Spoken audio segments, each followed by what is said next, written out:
আসসালামু আলাইকুম। আজকে আমরা সুনির্দিষ্ট প্রতিকার আইনের 54 ধারা থেকে আলোচনা করব। খুবই গুরুত্বপূর্ণ আহ, আলোচনা। আপনারা শেষ পর্যন্ত থাকবেন এবং আহ, শোনার চেষ্টা করবেন। ঠিক আছে? আচ্ছা। তো 54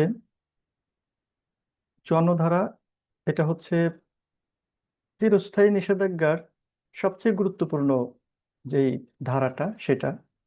মানে আপনি যদি আসলে এই ধারাটা খুব ভালোভাবে বুঝতে পারেন, তাহলে দেওয়ানি আইনের যে প্র্যাকটিসের একটা বড় জায়গা আপনি কিন্তু মানে আপনার আয়ত্তে চলে আসবে।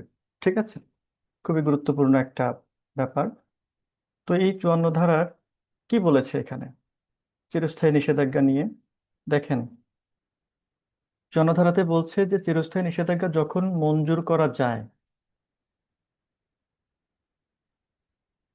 হুম। Perpetual injunction when granted. এখন এখানের মূল কথাটা কি বলেছে?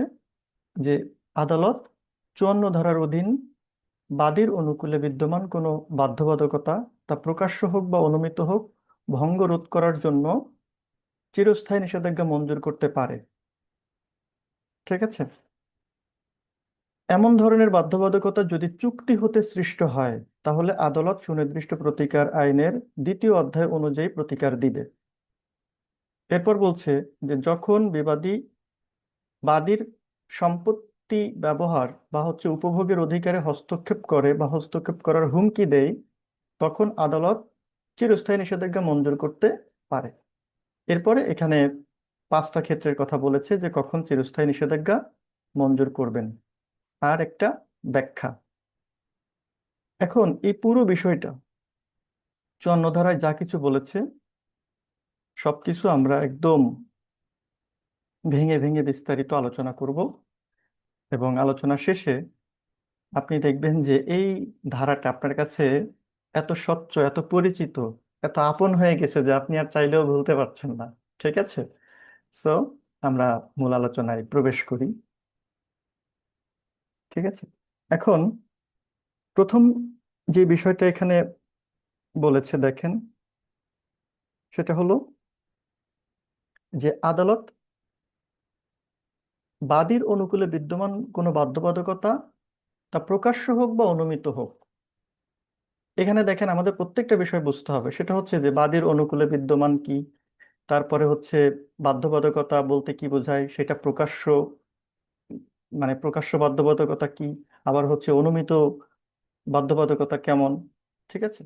এই সব বিষয় আমরা একদম ভেঙে ভেঙে বুঝবো। তো এখন এই অংশটুকুর আলোচনার মধ্যে গুরুত্বপূর্ণ হলো এই বাধ্যবাধকতা জিনিসটা কি এইটা বোঝা। প্রথমে এই জিনিসটা আমাদেরকে বুঝতে হবে। তাহলে আমরা একটু দেখি আসলে এখানে বাধ্যবাধকতার ক্ষেত্রে চিরস্থায়ী নিষেধাজ্ঞা এখানে কি বলছে আসলে।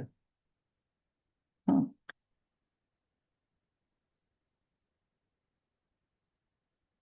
বাধ্যবাধকতা বা অব্লিগেশন বলতে কি বোঝায়? সুনির্দিষ্ট প্রতিকার আইনের যদি আমরা 3 ধারা দেখি, 3 ধারায় কিন্তু এই বাধ্যবাধকতার একটা সংজ্ঞা দিয়েছে। কারণ আইন যারা প্রণয়ন করেছেন, যারা প্রণেতা, তারা বুঝেছেন যে আপনি এইখানে এসে এই 54 ধারা যখন পড়বেন তখন আপনার মনে একটা প্রশ্ন আসতে পারে যে বাধ্যবাধকতা বলতে আসলে কি বোঝাচ্ছে। ঠিক আছে? এজন্য একদম 3 ধারাতে শুরুর দিকে, মানে 3 ধারাতে কিন্তু এই বাধ্যবাধকতার সংজ্ঞাটা দিয়েছে। আমরা একটু দেখে আসি যে সেখানে বাধ্যবাধকতা বলতে কি বোঝানো হয়েছিল। আমরা 3 ধারায় একটু যাই।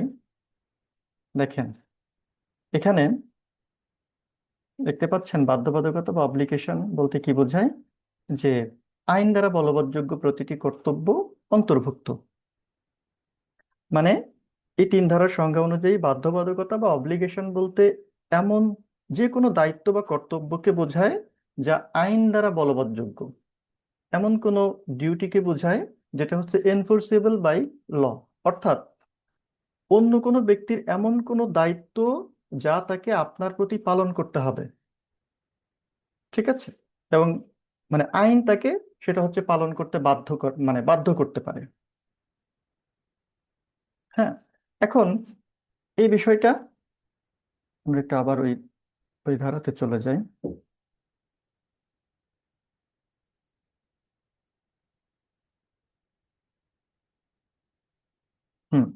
এখানে দেখেন এই বাধ্যবাধকতা এটা কেমন হতে পারে, এটা প্রকাশ্য হতে পারে অথবা অনুমিত হতে পারে। তাহলে এই বাধ্যবাধকতা কখন প্রকাশ্য হয়, কখন এক্সপ্রেস অব্লিগেশন হয়? হ্যাঁ, প্রকাশ্য বাধ্যবাধকতা আসলে কি? প্রকাশ্য বাধ্যবাধকতা হলো এমন দায়িত্ব যা সরাসরি চুক্তির মাধ্যমে লিখিত বা হচ্ছে ধরেন যে মৌখিকভাবে সেই জিনিসটি স্পষ্টভাবে বলা থাকে, সেই বিষয়ে সবাই অবগত থাকে, সবাই জানে। ঠিক আছে, এটা হচ্ছে প্রকাশ্য। ধরেন যে আপনি আপনার একটা জমি, ধরেন যে আমাকে আপনি ইজারা দিয়েছেন। ঠিক আছে, এখন আমাদের মধ্যে একটা চুক্তি হয়েছে। ওই চুক্তিতে স্পষ্ট করে লেখা আছে যে আমি ওই জমি থেকে ধরেন যে বালি তুলতে পারবো না, বালু, বা হচ্ছে ওখান থেকে আমি পাথর করতে পারবো না। এখন এই যে আমি ওখান থেকে বালু তুলতে পারবো না, আমি ওখান থেকে পাথর পাথর মানে সংগ্রহ করতে পারবো না, ঠিক আছে, এটা একদম চুক্তিতে স্পষ্ট করে লেখা আছে। তার মানে এটা হচ্ছে একটা প্রকাশ্য বাধ্যবাধকতা। এটা কি? এটা হচ্ছে প্রকাশ্য বাধ্যবাধকতা। ঠিক আছে, এখন আমি যদি ওই ধরেন যে চুক্তিতে তো ওই জিনিসটা বলা আছে, ওইটা যদি আমি ভঙ্গ করে এখন ওই কাজ করা শুরু করি, আমি যদি ওখানে যে মেশিন নিয়ে হচ্ছে বালু খোঁড়া শুরু করি, পাথর খোঁড়া শুরু করি, তাহলে আপনি কিন্তু আমাকে থামানোর জন্য, শুধু থামানোর জন্য না, চিরতরে থামানোর জন্য, যাতে করে ওই কাজ আমি আর আসলে কখনোই করতে না পারি, আপনি কিন্তু আদালতের কাছে এই চিরস্থায়ী নিষেধাজ্ঞা চাইতে পারেন। বুঝতে পেরেছেন? এটা হচ্ছে একটা প্রকাশ্য বাধ্যবাধকতা। হ্যাঁ, আমি কিন্তু শুধু বাধ্যবাধকতা নিয়ে আপনার এক্সাম্পল দিতে পারতাম, কিন্তু এই বাধ্যবাধকতা কখন প্রকাশ্য আর কখন অনুমিত এটা যদি আপনি বুঝেন, তা অটোমেটিক বাধ্যবাধকতা কি সেটাও আপনি বুঝে যাবেন। এই জন্য আমি প্রকাশ্য বাধ্যবাধকতা কি সেটাতে চলে আসলাম। এরপরে বলছে যে এই বাধ্যবাধকতা তা প্রকাশ্য হোক বা অনুমিত হোক। এবার অনুমিতটা কেমন? অনুমিত বাধ্যবাধকতা কেমন? ইমপ্লাইড, হ্যাঁ, অব্লিগেশন যেটাকে বলা হচ্ছে। তো এই অনুমিত বাধ্যবাধকতা হলো এমন দায়িত্ব যা হচ্ছে কোথাও স্পষ্টভাবে ওইটা ধরেন যে লেখা নেই বা হচ্ছে ওরকম ভাবে বলা নেই। লেখা না থাকলেও, এরকম বলা না থাকলেও, মানে এমন একটা পরিস্থিতি তৈরি হয়, এমন একটা পরিস্থিতির উদ্ভব হয় যে মানে যা হচ্ছে কি হয়, যে স্বাভাবিক কারণেই ওইরকম একটা বাধ্যবাধকতা তৈরি হয়ে যায়। স্বাভাবিকভাবেই একটা বাধ্যবাধকতা তৈরি হয়ে যায়, যদিও আসলে ওইটা স্পষ্ট করে বলা নাই। একটা উদাহরণ দিই। ধরেন আপনি হচ্ছে একজন ডাক্তারের কাছে গেলেন, আপনি চিকিৎসা নিচ্ছেন, অথবা আপনি একটা মামলা নিয়ে আপনি হচ্ছে একজন আইনজীবীকে আপনার কিছু গোপন ব্যক্তিগত তথ্য আপনি শেয়ার করলেন। এখন এখানে দেখেন, এখানে কিন্তু ওই ডাক্তারের সাথে বা ওই আইনজীবীর সাথে আপনার কোনো লিখিত চুক্তি নাই যে হচ্ছে সে আপনার ওই তথ্যগুলো কি করবে না, পাবলিশ করবে না, এরকম কোনো চুক্তি কিন্তু নাই। এখন এখানে কোনো এরকম লিখিত চুক্তি না থাকলেও ওই ডাক্তার বা হচ্ছে আইনজীবী, তার হচ্ছে একটা নৈতিক দায়িত্ব হলো যে আপনার যে ব্যক্তিগত তথ্য সেটাকে সে গোপন রাখবে, তাই না? এখন এই যে বাধ্যবাধকতার ধরন, এটা কিন্তু একটা অনুমিত বাধ্যবাধকতা। এখন এই ডাক্তার বা আইনজীবী যদি আপনার পরে রাগ করে যে আপনার গোপন তথ্য ফাঁস করে দিব, ঠিক আছে, আপনাকে ধরেন যে ব্ল্যাকমেল করতেছে, হ্যাঁ, আমাকে ধরেন যে আপনার কাছে কিছু দাবি করতেছে, আপনি কিন্তু মামলা করে দিতে পারবেন। ঠিক আছে, আপনি আদালতে গিয়ে চিরস্থায়ী নিষেধাজ্ঞা নিয়ে তাকে চিরকালের জন্য থামায় দিতে পারবেন। বুঝতে পেরেছেন? এটা হচ্ছে অনুমিত, ইমপ্লাইড। এটা কোথাও আসলে স্পষ্টভাবে বলা নাই, কিন্তু এটা একটা মানে পরিস্থিতিটা এমন তৈরি হয়েছে যে ওইটা যেন আপনার তথ্যগুলো যেন গোপন থাকে, সেজন্য আপনি তাকে বাধ্য করতে পারবেন। কিভাবে? চিরস্থায়ী নিষেধাজ্ঞা জারির মাধ্যমে। ঠিক আছে, কে জারি করবে নিষেধাজ্ঞা? আদালত করবে। আচ্ছা, এরপরে এখানে আরো যেটা বলেছে দেখেন, তাহলে এটুকু আশা করি বুঝতে পেরেছেন যে বাদীর অনুকূলে বিদ্যমান কোনো বাধ্যবাধকতা তা প্রকাশ্য হোক বা অনুমিত হোক, তাহলে এইটুকু আমি আলোচনা করেছি। এখন এই জিনিসগুলো, এই যে প্রকাশ্য হোক এইরকম কোনো বাধ্যবাধকতা, সেটা প্রকাশ্য হোক বা অনুমিত হোক, এটা ভঙ্গ রোধ করার জন্য। ভঙ্গ রোধ করার জন্য মানে কি? সহজ কথা, ভঙ্গ রোধ করার জন্য চিরস্থায়ী নিষেধাজ্ঞা বলতে কি বোঝানো হচ্ছে? হ্যাঁ, এটা দ্বারা বোঝানো হচ্ছে যে ওই যে আমি যে পরিস্থিতির কথা বললাম, যে সেটা প্রকাশ্য বা অনুমিত, যাই হোক, এই প্রকাশ্য বা অনুমিত দায়িত্বগুলো কেউ যদি ভাঙার চেষ্টা করে, কেউ যদি অমান্য করার চেষ্টা করে, তাহলে আদালত তার হচ্ছে চূড়ান্ত রায়ের মাধ্যমে ওই ব্যক্তিকে চিরকালের জন্য সেই অন্যায় কাজটা থেকে, মানে সেই অন্যায় কাজটা করতে নিষেধ করতে পারে। ঠিক আছে? আর এভাবে কি হয়, এভাবেই কিন্তু আসলে চিরস্থায়ী নিষেধাজ্ঞা মঞ্জুর করে। সহজ কথায় তাহলে এই যে এই এই বিষয়টা কি বোঝানো হচ্ছে এখানে? বোঝানো হচ্ছে যে আপনার প্রতি অন্য কোনো ব্যক্তির যদি কোনো আইনি দায়িত্ব থাকে, যেটাকে বলা হচ্ছে বাধ্যবাধকতা, আপনার প্রতি অন্য কোনো ব্যক্তির দায়িত্ব মানে ওই যে বাধ্যবাধকতা, সেটা হচ্ছে আপনার অনুকূলে, কিন্তু অন্য কেউ সেটা পালন করবে। আপনার প্রতি অন্য কোনো ব্যক্তির যদি কোনো আইনি দায়িত্ব থাকে, তাহলে সেটা যদি কোথাও স্পষ্টভাবে লেখা থাকে, যেমন কোনো দলিলে লেখা থাকতে পারে, তার মানে যেটাকে বলা হচ্ছে মানে এক্সপ্রেস, প্রকাশ্য, এটা প্রকাশ্য থাকুক অথবা এটা ধরেন যে অনুমিত হোক, যেমনই হোক না কেন, সেই ব্যক্তি যদি তার ওই দায়িত্বটা অমান্য করে এবং সে যদি আপনার ক্ষতি করার চেষ্টা করে, তাহলে আদালত তাকে চিরতরে, মানে সেটা থেকে প্রতিহত করার জন্য বা তাকে থামায় দেওয়ার জন্য পারপেচুয়াল ইনজাংশন বা চিরস্থায়ী নিষেধাজ্ঞা দিতে পারে। বুঝতে পেরেছেন? এই কথাটা এখানে বলা হচ্ছে। এখন এই যে বাধ্যবাধকতার কথা বললাম, এই বাধ্যবাধকতা কি, মানে কেমন বাধ্যবাধকতা হবে? বুঝলাম প্রকাশ্য বা অনুমিত, আরো তো বিভিন্ন রকমের ব্যাপার এখানে আসতে পারে না? ধরেন যে আপনার কোনো একজন প্রতিবেশী খুব বিপদে পড়ছে, এখন আপনি তাকে সাহায্য করবেন কিনা, এটাও তো এক ধরনের বাধ্যবাধকতা। এই বাধ্যবাধকতার জন্য কি এই চিরস্থায়ী নিষেধাজ্ঞা দেওয়া যাবে? যাবে না। তার মানে এখানে বাধ্যবাধকতা বলতে শুধুমাত্র আইনগত বাধ্যবাধকতা, লিগ্যাল অব্লিগেশনকে বোঝানো হয়েছে। এটা কোনো নৈতিক বা কোনো সামাজিক বাধ্যবাধকতা বা হচ্ছে যেটাকে আমরা কি বলি যে মোরাল অব্লিগেশন, এরকম কিছু না। এরকম কোনো কিছুকে বোঝানো হচ্ছে না। ওই যে উদাহরণটা বলতেছিলাম যে আপনার একজন প্রতিবেশী বিপদে পড়ছে, এখন বিপদে পড়লে তাকে সাহায্য করা আপনার একটা নৈতিক দায়িত্ব, তাই না? আপনার একটা হচ্ছে মোরাল অব্লিগেশন এটা। কিন্তু এটা কিন্তু কোনো লিগ্যাল অব্লিগেশন না, এটা কোনো আইনগত বাধ্যবাধকতা না। এর জন্য হচ্ছে কেউ কিন্তু আসলে নিষেধাজ্ঞা চাইতে পারবে না। বুঝতে পেরেছেন? কিন্তু আপনার প্রতিবেশী যদি জোর করে সে আপনার জমিতে প্রবেশ করতেছে, ঠিক আছে, এখন এটা তো হচ্ছে আপনার একটা রাইটকে সে ভঙ্গ করতেছে। এই ক্ষেত্রে যেহেতু আপনার একটা অধিকারকে সে লঙ্ঘন করতেছে, এই ক্ষেত্রে কিন্তু আপনি এরকম নিষেধাজ্ঞা চাইতে পারবেন। বুঝতে পেরেছেন? আচ্ছা, তাহলে এইখানে আসলে এই কথাটুকু মূলত আহ মানে এইটা দ্বারা মূলত এই জিনিস বুঝিয়েছে যা আপনাদের সাথে আর কি এতক্ষণ বললাম। আচ্ছা, এরপরে দেখেন, পরের অংশটা গুরুত্বপূর্ণ। এখানে বলছে যে এমন ধরনের বাধ্যবাধকতা যদি চুক্তি হতে সৃষ্ট হয়, তাহলে আদালত সুনির্দিষ্ট প্রতিকার আইনের 2য় অধ্যায় অনুযায়ী প্রতিকার দিবে। When such obligation arises from contract, the court shall be guided by the rules and provisions contracted in Chapter 2 of this Act. খুবই গুরুত্বপূর্ণ কথা। এটুকু অনেকে আসলে বুঝতে চায় না, পড়ার দরকার, পড়ে চলে যায়, ভাষা ভাষা পড়ে চলে যায়। খুব ভালোভাবে বুঝতে হবে এখানে। এখান থেকে খুবই ক্রিটিক্যাল কোশ্চেন করা সম্ভব, খুবই প্রবলেমেটিক কোশ্চেন করা সম্ভব, অ্যানালিটিক্যাল মানে কোশ্চেন করা সম্ভব। আপনাকে এই জায়গা থেকে আটকায় দিতে পারে, কারণ এই জায়গাগুলো আসলে অনেকের কাছে ওরকম একদম স্বচ্ছ ধারণা থাকে না এই সম্পর্কে।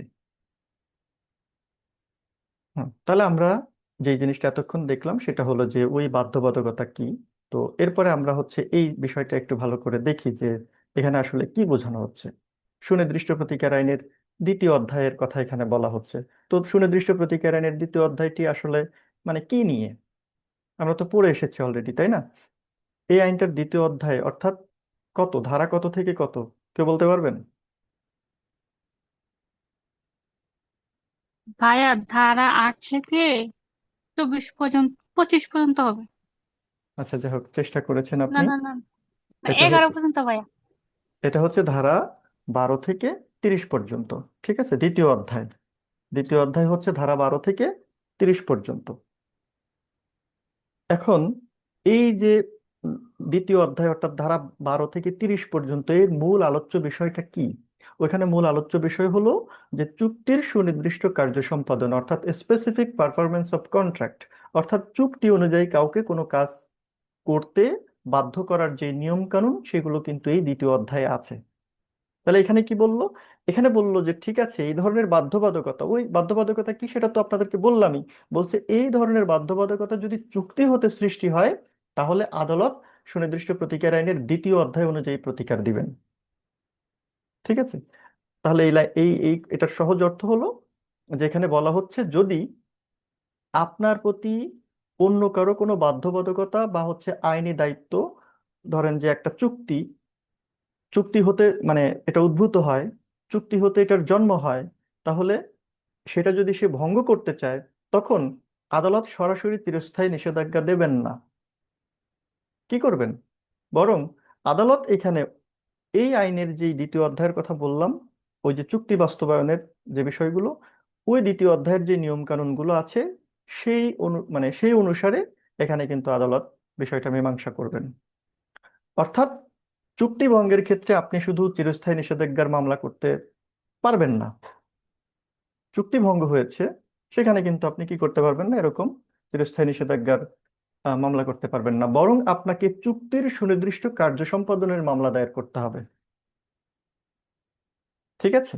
হ্যাঁ, সেই চুক্তির যে বাস্তবায়ন, সেই চুক্তি বাস্তবায়নের মামলার ভেতরেই কিন্তু আপনি চাইলে একটা অস্থায়ী নিষেধাজ্ঞার মানে হচ্ছে আদেশ, মানে অস্থায়ী নিষেধাজ্ঞা কিন্তু চাইলে আদালত দিতে পারবে। বুঝতে পেরেছেন? একটা উদাহরণ দিই, ধরেন যে একজন ব্যক্তি আপনার কাছে তার একটা জমি বিক্রির জন্য হচ্ছে চুক্তি করেছে, এবং আপনি ধরেন যে বায়নার টাকাও তাকে দিয়েছেন। এখন ওই ব্যক্তি হঠাৎ করে সে চুক্তি ভঙ্গ করে, ধরেন যে ওই জমিটা সে কি করতেছে, যে আরেকজনের কাছে যে বিক্রি করার চেষ্টা করতেছে। এখন এইখানে আপনার এই যে বাধ্যবাধকতাটা, হ্যাঁ, এই বাধ্যবাধকতাটা তৈরি হয়েছে কি হইতে বলেন তো? চুক্তি হইতে। কারণ আপনি একটা জমি কেনার জন্য চুক্তি করেছেন, তাহলে বাধ্যবাধকতাটা তৈরি হয়েছে কি হতে? চুক্তি হতে। মানে সে যে জমিটা আপনার কাছে বিক্রি করবে, এই জমিটা বিক্রি করতে সে চুক্তি অনুযায়ী বাধ্য, এবং এটা আপনার অনুকূলে, কারণ আপনার কাছে সে বিক্রি করতে চেয়েছে, এই জন্য বলেছিল যে বাদীর অনুকূলে বিদ্যমান কোনো বাধ্যবাধকতা। তাহলে এখানে একটা চুক্তি হয়েছে। এই চুক্তিটা, এই যে দেখেন, এই ধরনের বাধ্যবাধকতা যদি চুক্তি হতে সৃষ্টি হয়, তা আপনাদের মধ্যে একটা চুক্তি হয়েছে না? চুক্তি অনুযায়ী এখানে বাধ্যবাধকতার সৃষ্টি হয়েছে, অর্থাৎ সে আপনার কাছে জমিটা বিক্রি করবে, কিন্তু সে সেটা না করে সে একজন থার্ড পার্টির কাছে ওই জমিটা বিক্রি করে দিচ্ছে।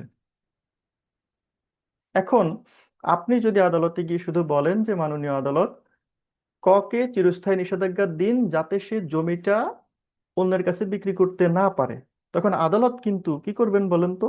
আদালত তখন এই 54 ধারার এই অংশটুকু স্মরণ করবেন। ঠিক আছে? আদালত তখন দেখবেন যে ও আচ্ছা, 54 ধারায় তো এটা বলা আছে, কি বলা আছে, যেটা আমরা দেখলাম। আদালত তখন বলবেন যে যেহেতু এই বাধ্যবাধকতাটি একটা চুক্তি থেকে এসেছে, তাই তাই হচ্ছে আমি এখানে দ্বিতীয় অধ্যায়ের নিয়ম মেনে চলবো। কিসের দ্বিতীয় অধ্যায়? সুনির্দিষ্ট প্রতিকার আইনের দ্বিতীয় অধ্যায়ের নিয়ম আমি এখানে মেনে চলবো। আপনি শুধু এখানে নিষেধাজ্ঞার মামলা করলে হবে না, আপনাকে চুক্তি প্রবলের মামলা করতে হবে, বা চুক্তি বাস্তবায়নের মামলা করতে হবে, মানে স্পেসিফিক পারফরমেন্সের মামলা করতে হবে আপনাকে। আপনাকে এখানে ইনজাংশনের, এই ম্যান্ডেটরি ইনজাংশন, সরি, পারপেচুয়াল ইনজাংশনের মামলা করা যাবে না। তখন কি করতে হবে আপনাকে? তখন আপনাকে চুক্তি বাস্তবায়নের জন্য মামলা দায়ের করতে হবে। এবং আদালতকে বলতে হবে এই যে এই চুক্তিটা কার্যকর করার আদেশ দিন মাননীয় আদালত, এবং মামলাটা নিষ্পত্তি না হওয়া পর্যন্ত সে যেন এই জমিটা অন্য কারোর কাছে বিক্রি করতে না পারে, সেই জন্য একটা নিষেধাজ্ঞা দিন, যেটাকে চিরস্থায়ী নিষেধাজ্ঞা বলে না, যেটাকে বলে অস্থায়ী নিষেধাজ্ঞা। চিরস্থায়ী নিষেধাজ্ঞা কি, অস্থায়ী নিষেধাজ্ঞা কি, এটার সংজ্ঞা, সুন্দর সংজ্ঞা কিন্তু দেওয়া আছে এর ঠিক আগের ধারাটাতে, 53 ধারাতে। আমরা গতকালকে আলোচনা করেছি, একদম বিস্তারিত প্রত্যেকটা শব্দ ভেঙে ভেঙে আলোচনা করেছি, ওয়ার্ড বাই ওয়ার্ড ডিসকাশন ছিল। যারা দেখেননি দেখে নেবেন। ঠিক আছে, তাহলে এই অংশটার, এই যে যেটুক শেড করা, এই অংশটার মূল কথাটা কি? মূল কথা কি? যে যখনই দুই পক্ষের মধ্যে কোনো লিখিত বা একটা মৌখিক চুক্তি থাকে, তখন কেউ যদি চুক্তিটা ভঙ্গ করে, মানে ওই চুক্তিটা ভঙ্গ করলে সরাসরি এখানে আসলে চিরস্থায়ী নিষেধাজ্ঞার আদেশ পাওয়া, মানে চিরস্থায়ী নিষেধাজ্ঞা পাওয়া যায় না। আদালত তখন চুক্তির যে নিয়মগুলো হচ্ছে, কি বলবো, যে দ্বিতীয় অধ্যায় অনুযায়ী, সেটা আদালত দেখেন। সেই অনুযায়ী এই চুক্তিটা যদি হচ্ছে আইন অনুযায়ী কার্যকর করার যোগ্য হয়, তখন কেবল আদালত চুক্তি বাস্তবায়নের হচ্ছে মামলার জন্য আপনাকে হচ্ছে একটা প্রতিকার দিতে পারে। বুঝতে পেরেছেন? হ্যাঁ, ঠিক আছে, ওই চুক্তির মধ্যে অস্থায়ী নিষেধাজ্ঞাও দিতে পারে।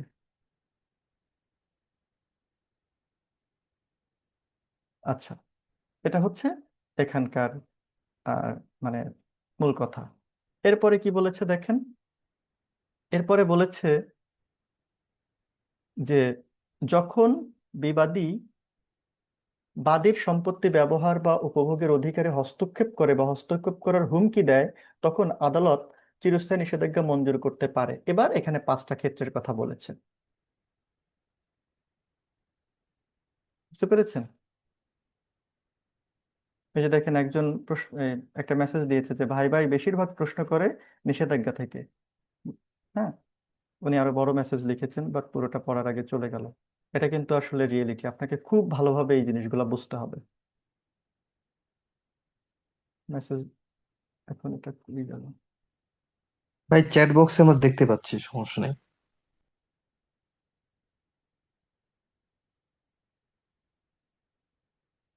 কিন্তু আমার এই স্ক্রিনের উপরে একটা আলাদা একটা ইয়া উঠে আছে। হ্যাঁ, এবার গেছে।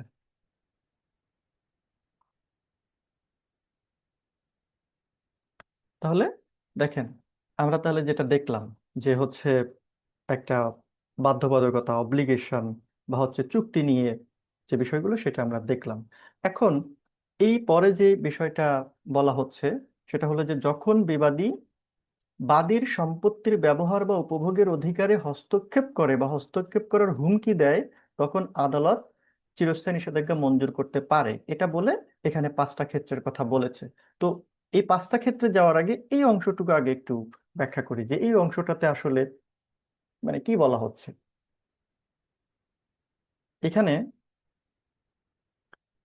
মূলত মানে 54 ধারার এই অংশটা মূলত সম্পত্তির অধিকার বা ভোগ দখল, যেটাকে বলে হচ্ছে right two property or enjoyment, এই বিষয়ের সাথে কিন্তু জড়িত।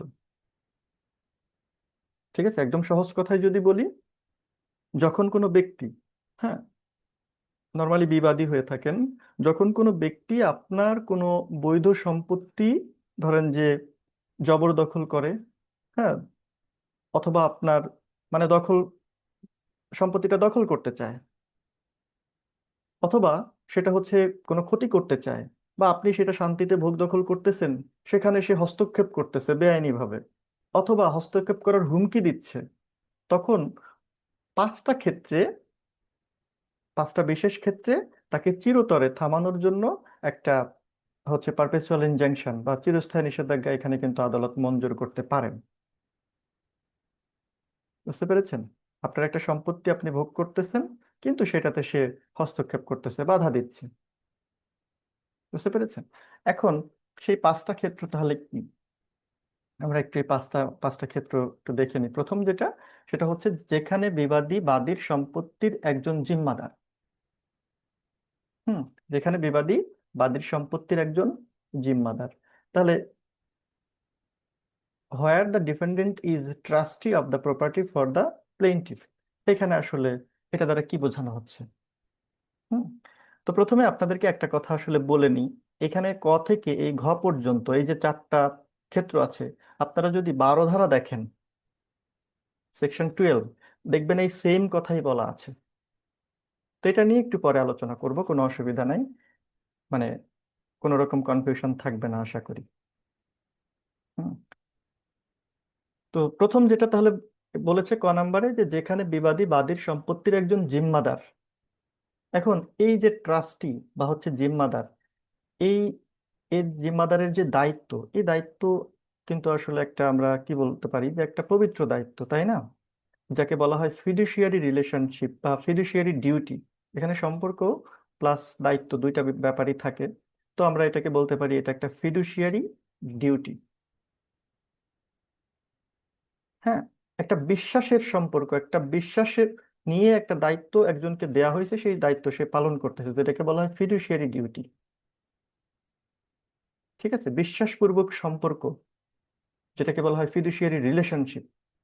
এখন ট্রাস্টির মূল কাজ কি? ট্রাস্টির মূল কাজ হলো সে প্রকৃত মালিক যিনি, তার কল্যাণে বিশ্বস্ততার সাথে তার যে সম্পত্তি সেটা তিনি দেখাশোনা করবেন। কিন্তু বিষয়টা যদি এমন হয় যে যিনি রক্ষক তিনি ভক্ষক, রক্ষক যদি নিজেই ভক্ষক হয়ে যায়, তখন কি হবে? এক্ষেত্রে আইন বলছে যে ট্রাস্টি যদি বেইমানি করে ওই যে সম্পত্তি সেটা যদি সে বিক্রি করে বা হচ্ছে হস্তান্তর করে বা হচ্ছে যদি সে নষ্ট করতে চায়, তখন এই যে প্রকৃত মালিক যিনি, এই প্রকৃত মালিককে ক্ষতিপূরণ পর্যন্ত অপেক্ষা করতে হবে না। কারণ কি? কারণ হচ্ছে যে এখানে ক্ষতিপূরণ তো আসলে মুখ্য না, ট্রাস্টের ওই সম্পত্তিটা রক্ষা করাই হচ্ছে মুখ্য বিষয়। তখন সে হচ্ছে একদম শুরুতেই ওই যে ট্রাস্টিকে আটকানোর জন্য, বা ট্রাস্টি যে কাজটা করতে চাচ্ছে বেআইনি কাজটা, ওইটা যেন সে না করে, এটার জন্য একটা চিরস্থায়ী নিষেধাজ্ঞা মঞ্জুর করতে পারেন আদালত। ঠিক আছে, এখানে উদাহরণ আছে কিন্তু, দেখেন এই যে ট্রাস্টির ব্যাপারে দেখেন, এখানে উদাহরণ আছে দুইটা, মানে এই একটা আছে বিতে, আরেকটা আছে সম্ভবত পরবর্তীতে। এই যে দেখেন আরেকটা উদাহরণ আছে। সেই উদাহরণগুলো একটু এই উদাহরণটা একটু বলি, যে এখানে আসলে কি বলছে। বলছে যে একজন ট্রাস্টি ট্রাস্ট ভঙ্গ করার হুমকি প্রদান করে, তার সহ ট্রাস্টি বা সুবিধাভোগকারী মালিক এরূপ ভঙ্গ নিরোধের উদ্দেশ্যে নিষেধাজ্ঞা জারির জন্য মামলা দায়ের করতে পারে। কি করছে এখানে যিনি ট্রাস্টি, তিনি আসলে ওই ট্রাস্টের যে নিয়ম সেটা ভঙ্গ করার জন্য সে হুমকি প্রদান করছে। তখন ওই ট্রাস্টের যিনি প্রকৃত মালিক, অথবা ওইখানে যদি আরো সহ ট্রাস্টি থাকে, সহ ট্রাস্টি বুঝেন, ধরেন যে ট্রাস্টি একজন না, কয়েকজন ট্রাস্টিও তো রাখা যেতে পারে। ধরেন যে ওইখানে 2 জন বা 3 জন বা আরো এরকম ট্রাস্টি রাখা মানে আছে। এখন প্রকৃত মালিক এসে যে হচ্ছে ইয়া করবে, মানে মামলা করবে, এরকম তো নাও হতে পারে। ওখানে যদি আরো ট্রাস্টি থাকে, তারাও কি করতে পারে? তারাও কিন্তু এই চিরস্থায়ী নিষেধাজ্ঞার জন্য মামলা করতে পারে। তার মানে একজন ট্রাস্টি যদি ওই ট্রাস্ট বা যে জিম্মাদারি, এটা যদি ভঙ্গ করার জন্য হুমকি প্রদান করে, তাহলে তার যে সহ ট্রাস্টি মানে কো ট্রাস্টি যদি কেউ থাকে, সে অথবা হচ্ছে এখানে যে সুবিধাভোগী, যিনি প্রকৃত মালিক, বেনিফিশিয়াল ওনার, সেই ট্রাস্ট ভঙ্গ প্রতিরোধ করার উদ্দেশ্যে তিনি কিন্তু ওই অসাধু ট্রাস্টির বিরুদ্ধে কি করতে পারেন? চিরস্থায়ী নিষেধাজ্ঞার মামলা দায়ের করতে পারেন। বুঝতে পেরেছেন? তো উদাহরণগুলো সহজ সহজ, যদিও এখানে আসলে বেশ কিছু উদাহরণ আছে, সহজ সহজ উদাহরণ, এগুলা পড়ে ফেলবেন আপনারা। আচ্ছা, এরপরে পরবর্তীতে যেটা বলছে সেটা হচ্ছে যে প্রকৃত ক্ষতি নির্ণয়ের কোনো মানদণ্ড না থাকলে। হুম অর্থাৎ প্রকৃত ক্ষতি নির্ণয়ের কোনো মানদণ্ড না থাকলে, no standard for ascertaining the actual damage. এখানে কি বলেছে? প্রকৃত ক্ষতি, প্রকৃত ক্ষতি কতটুকু হচ্ছে সেটা নির্ণয় করার কোনো মানদণ্ড নাই। আসলে দুনিয়ার সব ক্ষতি এটা কি আসলে মানে মাপ করা যায়? এটা তো আসলে টাকা দিয়ে মাপা যায় না। এমন কিছু ক্ষতি আছে যা হচ্ছে ঘটার পর আপনি নির্দিষ্ট করে আদালতকে বলতে পারবেন না যে আহ, মহামান্য আদালত বা মাননীয় আদালত, আমার ঠিক এত হাজার টাকা ক্ষতি হয়েছে, বা ঠিক এত লক্ষ টাকা ক্ষতি হয়েছে, বা ঠিক এত কোটি টাকা ক্ষতি হয়েছে, এটা ফিক্সড করে বলা যায় না। ওইটা আসলে মাপা যায় না। বুঝতে পেরেছেন? এই ক্ষতিটা আসলে এমনই একটু জটিল প্রকৃতির, যে তার যে অ্যাকচুয়াল যেই হচ্ছে ভ্যালুটা, যে আর্থিক মূল্য, এটা আসলে গাণিতিকভাবে নির্ধারণ করা অসম্ভব। হুম। তো যেখানে প্রকৃতপক্ষে আসলে কি পরিমাণ ক্ষতি হয়েছে তা হচ্ছে নির্ধারণ করার জন্য কোনো মাপকাঠি নাই, কোনো মানদণ্ড নাই, সেখানে আদালত এই ক্ষতিপূরণের ঝুঁকি না নিয়ে সরাসরি চিরস্থায়ী নিষেধাজ্ঞা মঞ্জুর করতে পারে। বুঝতে পেরেছেন? এখানে ক্ষতিপূরণটা মাপবে কেমনে? কাজেই আদালত এই ঝুঁকি নিতে যাবে না যে আসলে ক্ষতিটা কতটুকু। হুম। এইটা হচ্ছে বিষয়। এখানে কিন্তু উদাহরণ আছে এই রিলেটেড, যে পাশাপাশি দুইটা খনি। হ্যাঁ, দেখেন উদাহরণটা আমি একটু বের করি।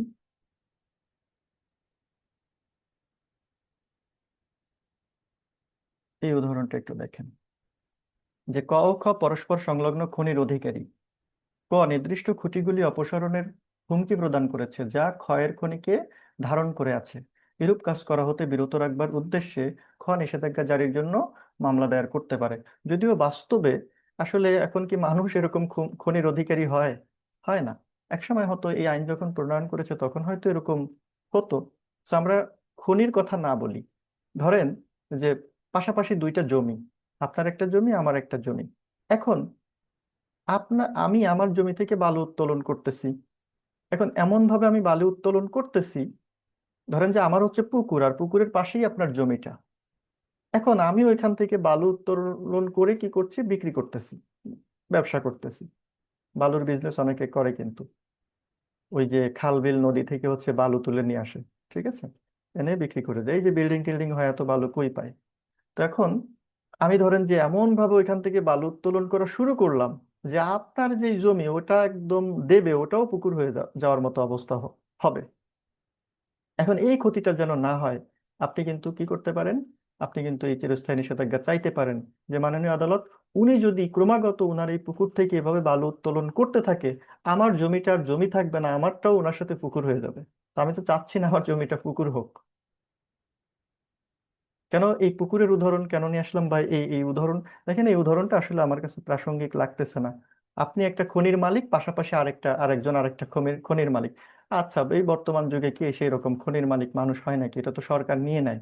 আপনি যদি ওরকম কোনো খনি পান, পরের দিনই দেখবেন যে সরকার নিয়ে গেছে। যাই হোক, বাংলাদেশে অবশ্য ওইরকম খনি খুব বেশি যে আছে তাও না। তবে গ্যাসের খনি আছে প্রচুর। বিভিন্ন জায়গায় দেখবেন যে টিউবওয়েল বসানোর সময় ওই গ্যাসের সন্ধান পায়। ওখানে লোকাল লোকজন তারা রান্না বান্নাও করে, কিন্তু সরকার উদ্যোগ নেয় না, কারণ এত পরিমাণ আসলে আমার আমার মনে মানে কেন জানি মনে হয় যে সরকারের কি আসলে এই এই পরিমাণ ইয়া নাই, হচ্ছে যন্ত্রপাতি, বা হচ্ছে যে ইয়াটা লাগে, বৈজ্ঞানিক যেই ব্যাপারগুলো, জানি না কি করে। তবে প্রচুর এই গ্যাসের খনি কিন্তু বাংলাদেশে আছে। আরেকটা খনি আছে, সেটা হচ্ছে একজন আরেকজনকে খুব পরিমাণে এখানে অয়েলিং করতে পারে, বুঝছেন? পার্সোনাল তেলের খনি। যাই হোক, ওগুলো অপ্রাসঙ্গিক কথাবার্তা। এখানে যেটা বলছে এই উদাহরণটা, যে ক এবং খ পাশাপাশি দুইটা জমির মালিক, এবং হচ্ছে মাটির নিচে তাদের হচ্ছে একটা খনি আছে, পাশাপাশি মালিক এবং দুজনেই হচ্ছে খনি আছে, মাইন। ঠিক আছে, মাইন মানে হচ্ছে খনি। এখন ক তার ওই যে খনি খুঁড়তে খুঁড়তে, ধরেন যে ক্ষয়ের খনির নিচ পর্যন্ত চলে গেছে, এবং ওইখানে এমন কিছু খুঁটি ছিল, কিছু পিলার ছিল, যেগুলা যদি সরায় ফেলে, তাহলে ধরেন যে ওই ক্ষয়ের খনিটাও ধসে পড়বে। ঠিক আছে, এখন ক কি করতেছে? ওই খুঁটিগুলো আসলে সরানোর জন্য সে হুমকি দিচ্ছে। বা ক যদি ওই খুঁটিগুলো সরায় ফেলে, তাহলে এই পাশের যে জমিটা, সেটা তো ওখানে ধসে পড়বে, তাই না? এখন এই ধসে পড়ার কারণে আসলে ওইখানে তার কতটুকু ক্ষতি হবে, হ্যাঁ, তার ওই যে খনির ঠিক কি পরিমাণ ক্ষতি হবে, এটা কিন্তু আসলে ওইভাবে নিখুঁতভাবে মাপা যাচ্ছে না। কারণ খনির মধ্যে কতটুকু, ধরেন যে আকরিক আছে বা কি আছে না না আছে, এটা কিভাবে মাপবে? এটা তো অ্যাকচুয়ালি মাপা সম্ভব না, তাই না?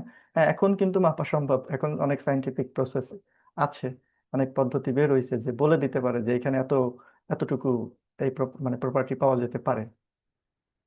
যাই হোক, এই জন্য প্রসঙ্গটা, এই উদাহরণটা আমার কাছে একটু অপ্রাসঙ্গিক লেগেছে, তাই আমি আপনাদেরকে ওই পুকুরের কথা আর বালু উত্তোলনের কথা বলছি, ওইটা লিখে দিবেন যদি আপনারা পরীক্ষায় প্রশ্নে এরকম উদাহরণ দিতে চান, মানে প্রশ্নের উত্তর লেখার সময় যদি উদাহরণ দিতে চান। আচ্ছা, এরপরে পরবর্তীতে যেটা বলেছে গতে, যে আর্থিক ক্ষতিপূরণের মাধ্যমে পর্যাপ্ত প্রতিকার পাওয়া না গেলে where the invasion is such that pecuniary compensation would not afford adequate relief. একটু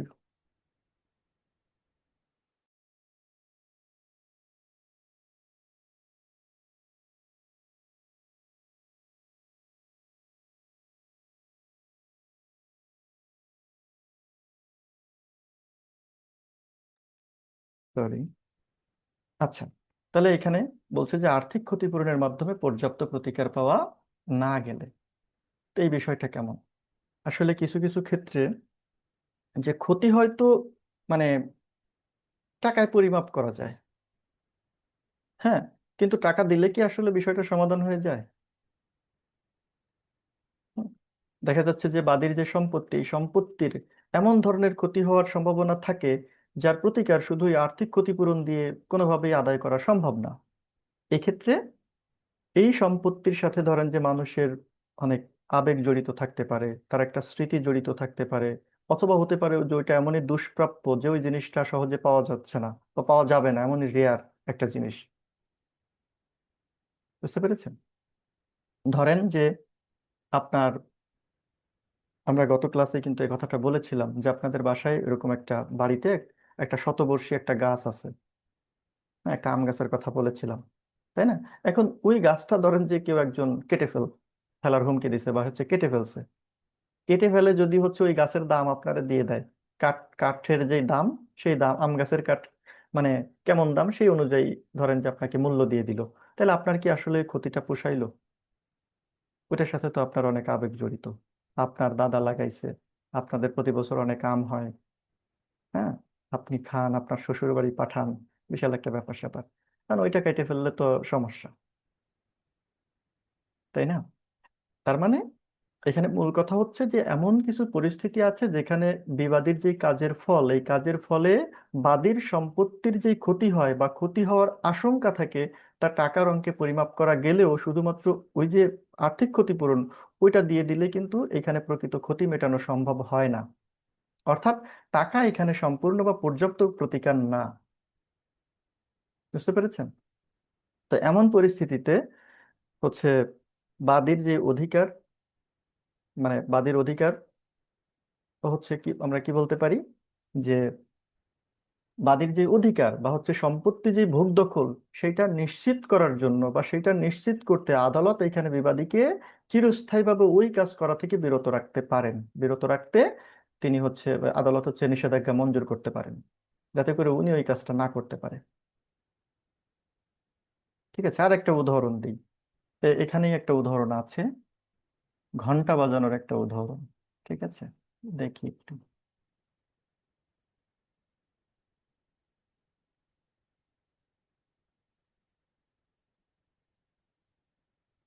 উম, উদাহরণটা একটু আমাকে টাইম দেন।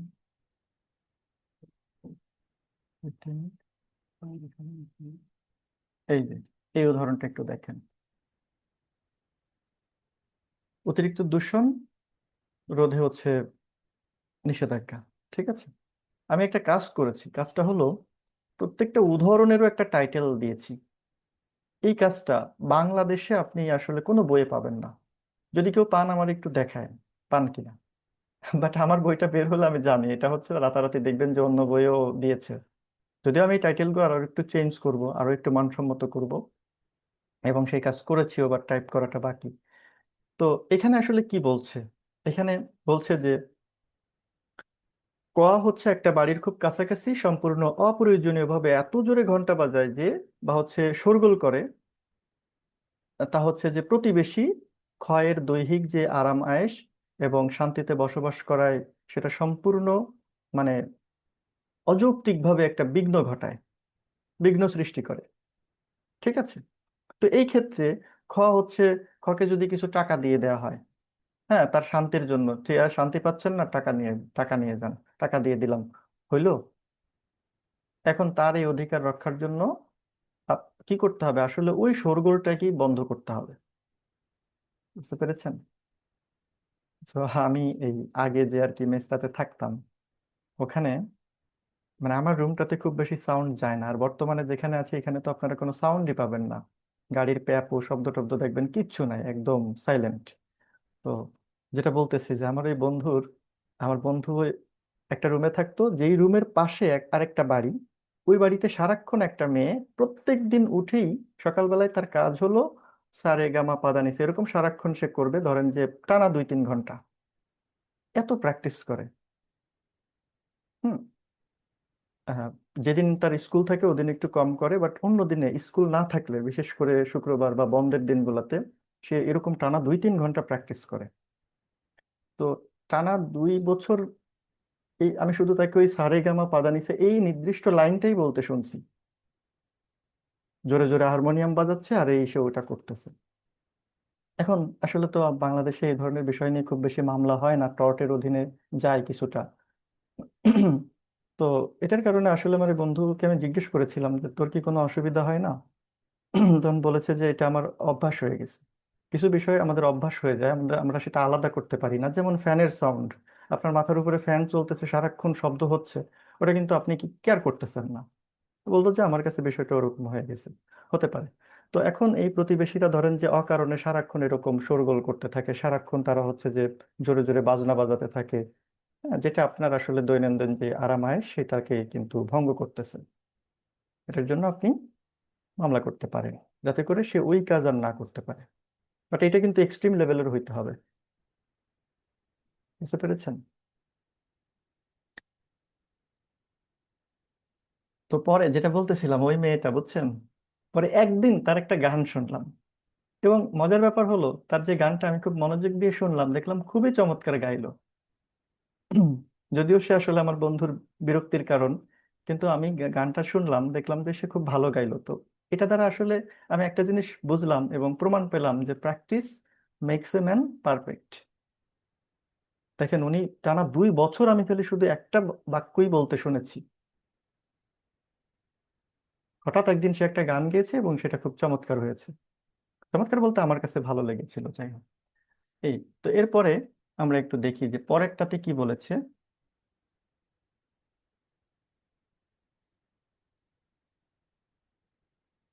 আচ্ছা, এখন আপনার মনে কিন্তু একটা প্রশ্ন আসতে পারে যে ক্ষতে বলেছে যে প্রকৃত ক্ষতি নির্ণয়ের কোনো মানদণ্ড না থাকলে, আবার এখানে বলেছে যে আর্থিক ক্ষতিপূরণের মাধ্যমে পর্যাপ্ত প্রতিকার পাওয়া না গেলে, এই দুইটার মধ্যে আসলে কি কোনো রকম পার্থক্য আছে? মানে পার্থক্যটা কি? অনেক সময় দেখা যায় যে পার্থক্যগুলো খুব সাধারণ মনে হয়, সূক্ষ্ম মনে হয়, অনেক সময় আইডেন্টিফাই করতে পারে না অনেকে। তো ক্ষতে যেটা বলছে সেটা হচ্ছে মানদণ্ড নাই। খ উপধারার মূল কথাটা হলো মানদণ্ড নেই, এর মানে হলো যে ক্ষতিটা এতই আনপ্রেডিক্টেবল বা একটু দেখা যায় যে অদ্ভুত প্রকৃতির, যে আপনি চাইলেও এখানে ক্ষতির পরিমাণটা টাকার অঙ্কে বা গাণিতিকভাবে আপনি হিসাব করে বলতে পারবেন না যে এক্সাক্ট আসলে কত টাকা ক্ষতি হয়েছে। বুঝতে পেরেছেন? আপনার জমি আরেকজন হচ্ছে তার পুকুর থেকে বালু উত্তোলন করতেছে, আর আপনার জমি একদম দেবে গেছে, আপনার বাড়িঘর সব ভেঙে চুরে ওই পুকুরের মধ্যে চলে যাচ্ছে। এইখানে অ্যাকচুয়াল ক্ষতিটা কিভাবে আপনি করবেন, ফিক্সড করবেন? আপনার মানে অনেক টাকা খরচ করে আপনি বাড়ি করেছেন, একটা বিল্ডিং করেছেন, যদি সেটা হচ্ছে সেটা যদি এরকম ধসে যায়, তাহলে এখানে একটা বিরাট অঙ্কের ক্ষতি না? এক্সাক্ট কত ক্ষতি হয়েছে এটা তো ফিক্সড করা যাবে না। আর গতে কি বলছে? গ উপধারাতে বলছে যে এটার মূল কথা হচ্ছে এখানে টাকাটা পর্যাপ্ত নয়। এর মানে হলো আপনি ক্ষতির পরিমাণ টাকার অঙ্কে হিসাব করতে পারতেছেন, যা ঠিক আছে এই ক্ষতি হয়েছে, আম গাছ কেটে ফেলছে, হ্যাঁ ঠিক আছে, আম গাছের কাঠের দাম এত। কিন্তু টাকা দিয়ে আপনার ওই যে আবেগটা, আপনার যে অ্যাকচুয়াল যে ড্যামেজটা হয়েছে, এখানে একটা আবেগের বিষয় জড়িত, এই বিষয়টা তো সে দিতে পারবে না। এটা হচ্ছে খ আর গ এর মধ্যে পার্থক্য। ঘতে কি বলেছে দেখেন, যে আর্থিক ক্ষতিপূরণ পাওয়ার সম্ভাবনা না থাকলে, হুম, ধরেন আপনার সম্পত্তির একটা ক্ষতি হলো, এবং হচ্ছে আপনি জানেন যে আপনার হচ্ছে 5 লাখ টাকার ক্ষতি হয়েছে ধরে নেন, বা হচ্ছে এত টাকার ক্ষতি হয়েছে, একটা ফিক্সড অ্যামাউন্ট আপনি জানেন, অর্থাৎ ক্ষতি নিরূপণের মানদণ্ড এখানে আছে। হ্যাঁ, এবং টাকা পেলে আসলে আপনার ক্ষতিটা পোষাবে, মানে ক্ষতিটা পূরণ হয়ে যাবে, অসুবিধা নাই। হ্যাঁ, ধরেন আপনার হচ্ছে যে এমনি এক্সাম্পল দিচ্ছি, যে আপনার ধরেন একটা হচ্ছে কার ভেঙে ফেলছে। এখন বাজারে ওই সেম মডেলের সেম ব্র্যান্ডের কারের অভাব নাই। এখন তো আপনার এনে ক্ষতিপূরণ দিয়ে দিলে হয়ে যাচ্ছে, আপনি সেম ব্র্যান্ডের আর একটা কিনে নিতে পারছেন, বরং নতুনই পাচ্ছেন, তাই না? কিন্তু বাস্তবতা হলো এই ধারাতে যেটা, এই মানে উপধারাতে যেটা বলতেছে, যে ব্যক্তি আপনার ক্ষতি করেছে সে ধরেন যে আপনাকে টাকা দিবেই না। ধরে নেন সে লোক হচ্ছে ইনসলভেন্ট, দেউলিয়া, কপর্দক শূন্য।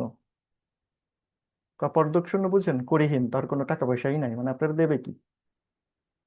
তাহলে আপনার যে এই যে একটা অ্যামাউন্ট ক্ষতি হলো, যে আদালত যদি ধরেন যে আপনাকে হচ্ছে একটা ডিক্রি দিয়েছে যে সে আপনাকে ওই 5 লাখ টাকা বা হচ্ছে 10 লাখ টাকা সে আপনাকে দিয়ে দিবে।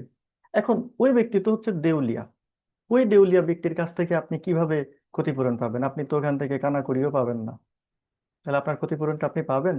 পাবেন না। এটা একটা পেপার ডিক্রি হবে, একটা কাগজের ডিক্রি, বাস্তবে এটার কোনো মূল্য নেই, একটা মূল্যহীন রায়।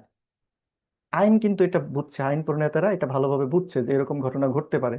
আর ঠিক আছে, ওনার যে ক্ষতিটা হয়েছে সেটা মাপা যাচ্ছে, সেটার পরিমাণ এত, কিন্তু যে লোক ক্ষতিটা করছে উনি আসলে ওইটা ওনাকে দিতে পারবে না। অনেক মানুষ মানে সামর্থ্য থাকলেও দেয় না, দিবে না, আপনি কি করবেন? হ্যাঁ, দিবে না, কি করবেন? এখানে আপনি আইনি পদ্ধতি, মানে আইন এখানে অনেক কিছু করতে পারে। তাকে হচ্ছে ধরে আটকায় রাখতে পারে জেলে, যেন ক্ষতিপূরণ দিলে সে হচ্ছে বের হবে। তাকে হচ্ছে তার সম্পত্তি অ্যাটাচ করতে পারে, ক্রোক করতে পারে, সেটা সেল করে দিতে পারে নিলামে, তারপরে সেখান থেকে টাকা নিয়ে আপনাকে দিতে পারে। এটা করতে পারে, কিন্তু কিছু মানুষ ধরেন যে হ্যাঁ আদৌ আপনার ক্ষতিপূরণটা যে দিবে এটার কোনো গ্যারান্টি নাই। ধরে নেন যে সেই ব্যক্তি হচ্ছে দেউলিয়া। তো এখানে মানে এটা কিন্তু তারা আসলে এই বাস্তব কথাটা তারা ভেবেছে, যেখানে হচ্ছে ক্ষতিপূরণের টাকা আদায় করা অসম্ভব বা হচ্ছে কোনো সম্ভাবনা নেই, সেখানে আদালত ওই ক্ষতিপূরণ রায়ের জন্য আসলে অপেক্ষা করে না। ওই ক্ষতি হওয়ার আগেই কি করে, অন্যায়কারীকে একটা চিরস্থায়ী নিষেধাজ্ঞার মাধ্যমে চিরতরে তাকে থামায় দেয়, যাতে করে সে আর ওই ক্ষতিটা না করতে পারে। বুঝতে পেরেছেন? এই কথাটা এখানে বলেছে। পরবর্তীতে দেখেন উওতে কি বলেছে। উওতে বলেছে যে বিচার কার্যক্রমের সংখ্যাধিক্য নিরোধের জন্য নিষেধাজ্ঞা প্রয়োজনীয় যদি হয় আর কি। বিচার কার্যক্রমের সংখ্যাধিক্য নিরোধনের মানে নিরোধের জন্য, এটা হচ্ছে মানে মূল কথা। where the injunction is necessary to prevent a multiplicity of judicial proceedings। এই কথাটা গুরুত্বপূর্ণ। ঠিক আছে, এই যে বিচার কার্যক্রমের সংখ্যাধিক্য নিরোধ, এইটা আপনারা পাশে ব্র্যাকেটে ইংলিশটা লিখে দিতে পারেন, যে to prevent A multiplicity of judicial proceedings, মামলার সংখ্যাধিক্য কমানোর জন্য, নিরোধ করার জন্য। ঠিক আছে, এখানে ইকুইটির একটা কথা আছে, একটা নীতি আছে, সেটা হলো যে আইন কখনো চায় না যে মানুষ সারা জীবন শুধু একটা মামলা নিয়েই পড়ে থাকুক। Equity averse multiplicity of proceedings. Multiplicity of প্রসিডিংসকে ইকুইটি ঘৃণা করে, অ্যাভার্স। হ্যাঁ, তো মানে একই বিষয় নিয়ে একটা অধিকার নিয়ে যাতে হচ্ছে বারবার আদালতে না আসতে হয়, এবং এখানে যেন আসলে অর্থ এবং সময়ের অপচয় না হয় সেই দিকে কিন্তু আসলে খেয়াল রেখে মূলত এটা করা হয়েছে। যদি দেখা যায় যে বিবাদীর কোনো ধারাবাহিক বেআইনি কাজের কারণে বাদীকে হচ্ছে বাধ্য হয়ে একের পর এক মামলা দায়ের করতে হচ্ছে, আজকে এটা করতেছে তো কালকে ওটা করতেছে, আজকে আপনি এটার জন্য তাকে এটা ঠেকানোর জন্য মামলা করতেছেন তো পরের দিন আবার আরেকটার জন্য যাচ্ছেন, তার মানে এই যে একটা ধারাবাহিক বেআইনি কাজের কারণে আপনাকে বাধ্য হয়ে একের পর এক মামলা করতে হচ্ছে, তাহলে আদালত এই যে একটা মামলার সংখ্যাধিক্য এইটাকে ঠেকানোর জন্য একবারে গোড়াতেই একটা চিরস্থায়ী নিষেধাজ্ঞা দিয়ে দিবেন, যাতে করে এটার চিরতরে অবসান ঘটে যায় এবং পরবর্তীতে আর সমস্যা না হয়। একটা উদাহরণ আছে, চমৎকার একটা উদাহরণ নিচে, আপনারা উদাহরণটা এখানে একটু দেখেন, যে জমির উপর দিয়ে হাঁটার একটা উদাহরণ কিন্তু এখানে আছে।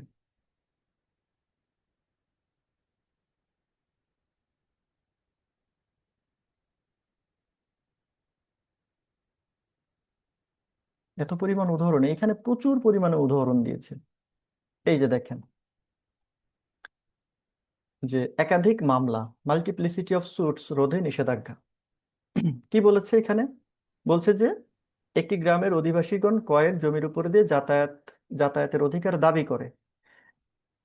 একটি মামলায় রায় হওয়ার পরেও গ্রামের অবশিষ্টদের প্রত্যেকেই মানে হচ্ছে ওই সেম কাজটাই আসলে করে, মানে ওই জমির উপর দিয়ে ধরেন যে তারা যাতায়াত করতেছে। এখন ক এর বিরুদ্ধে মামলা দায়ের করলো, মানে এই যে ঘটনাটা, অর্থাৎ তার জমির উপর দিয়ে যাতায়াত করতেছে, এটার বিরুদ্ধে মামলা দায়ের করলো।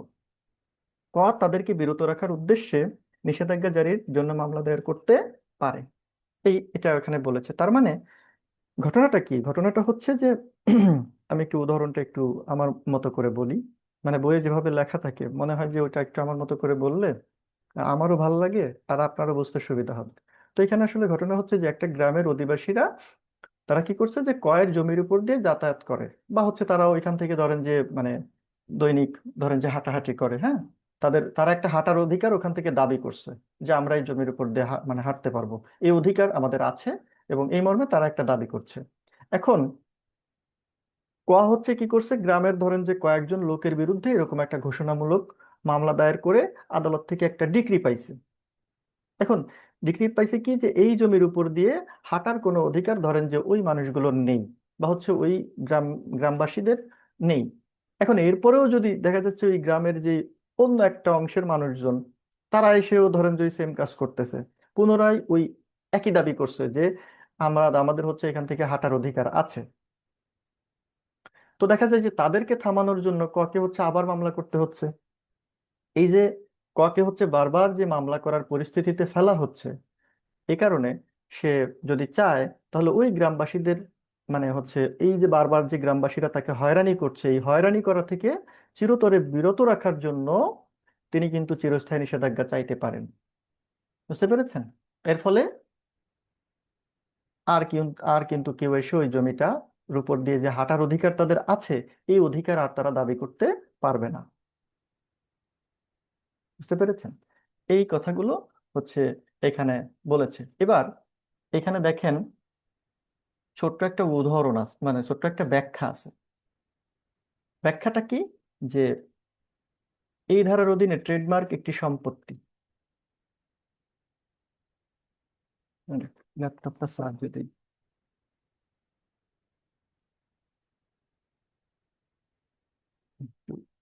হুম। আচ্ছা, তাহলে এখানে কি বলছে, যে এই ধারার অধীন ট্রেডমার্ক হচ্ছে একটা সম্পত্তি।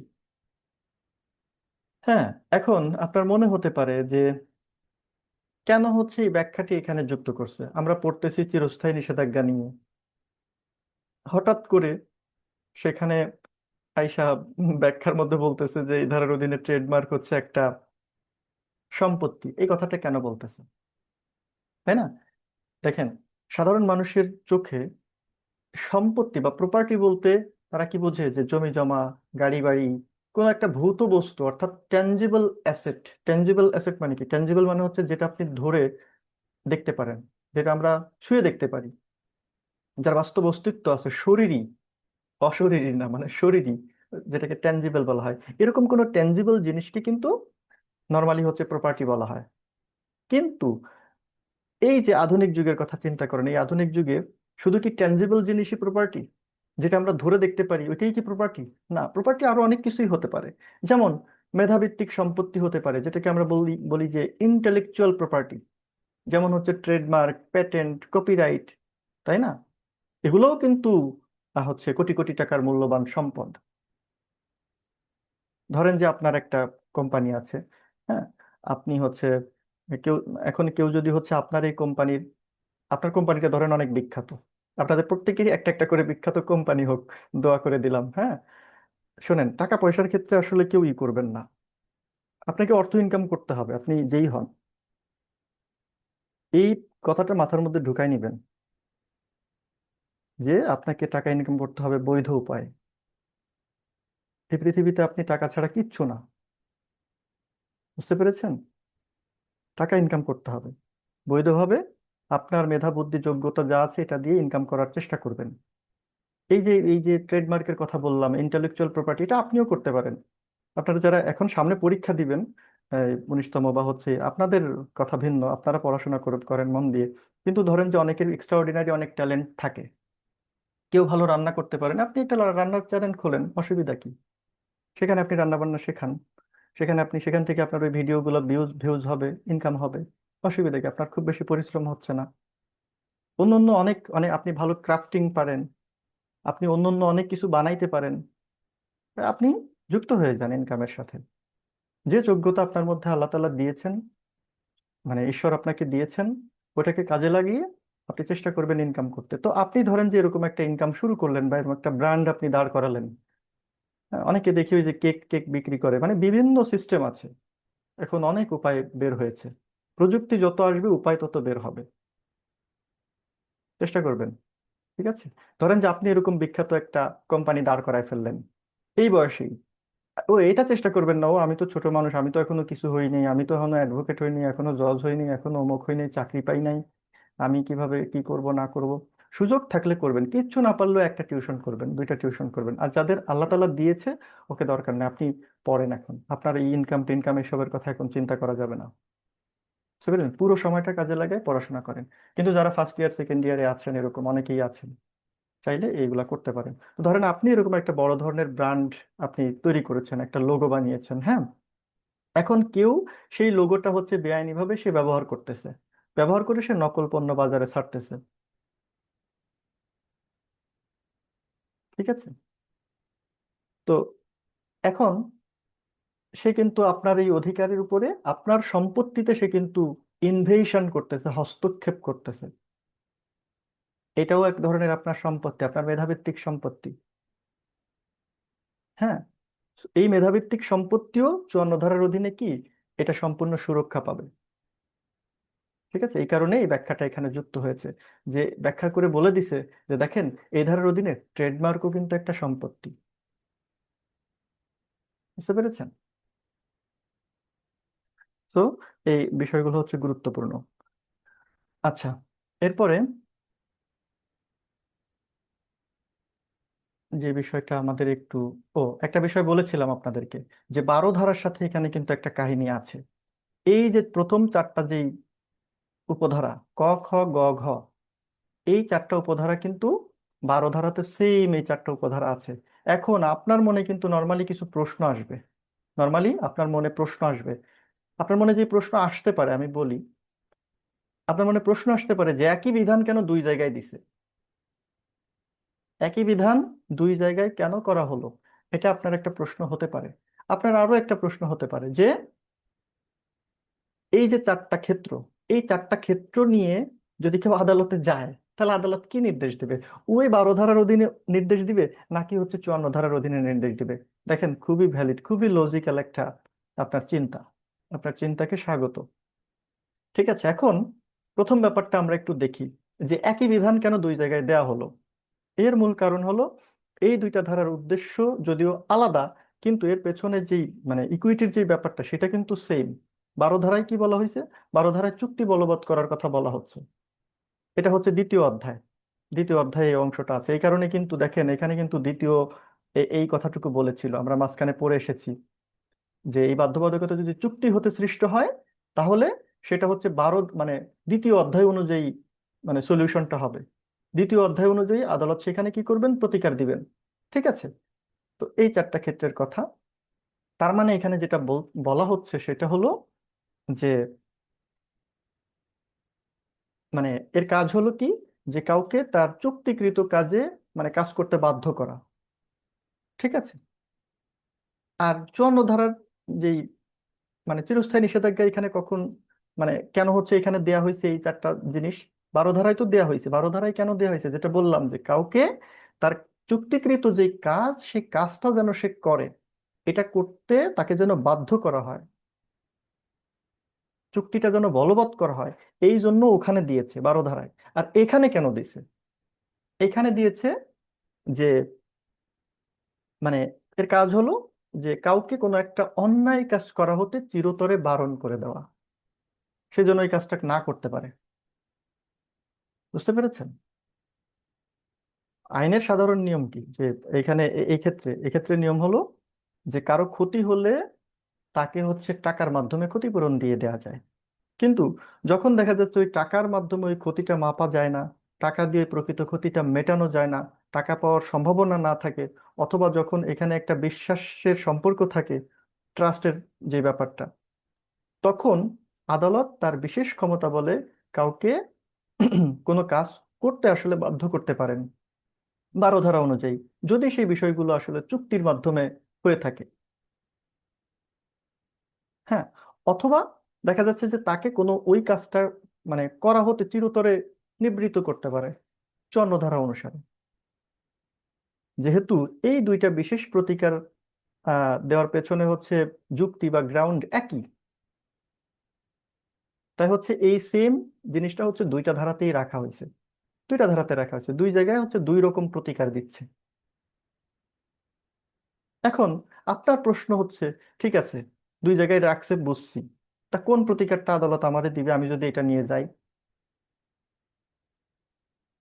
কোন প্রতিকারটা আমাকে দিবে? এখানে যদি আপনি আদালতে যান তাহলে বিচারক তিনি কি দেখবেন? তিনি দেখবেন আপনার সমস্যার উৎসটা কোথায়, উৎসটা কি।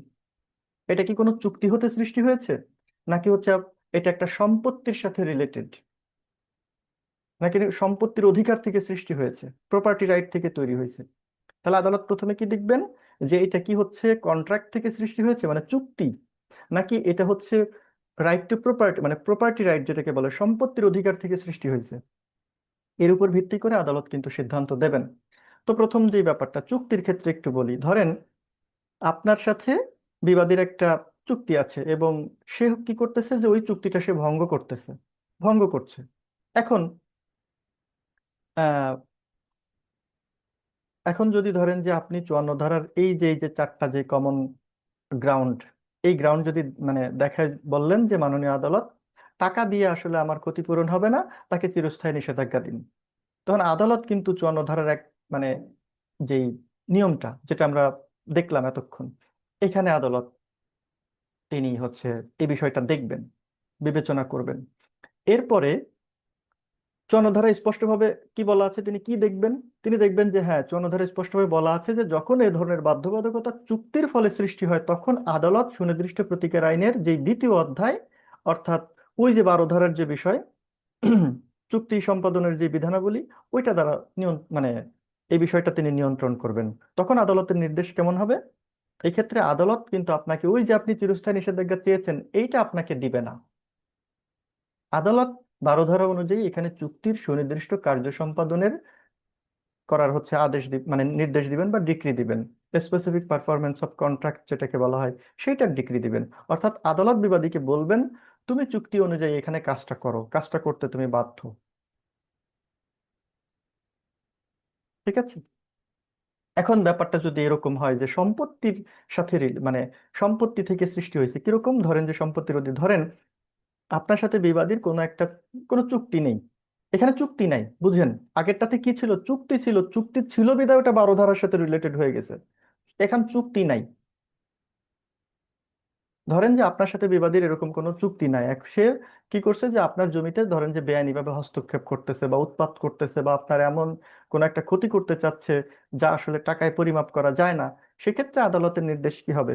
তো যেহেতু এখানে হচ্ছে কোনো চুক্তির বিষয় নেই, আদালত হচ্ছে এখানে 12 ধারায় তিনি যাবেন না, কারণ এটা তো চুক্তি হতে উদ্ভূত হয় নাই।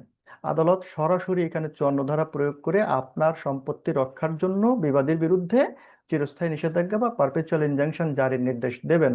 অর্থাৎ আদালত এখানে বিবাদীকে বলবেন তুমি এই কাজ করা থেকে বিরত থাকো, তুমি এই কাজ করো না, চিরস্থায়ী নিষেধাজ্ঞা দিয়ে দিবেন।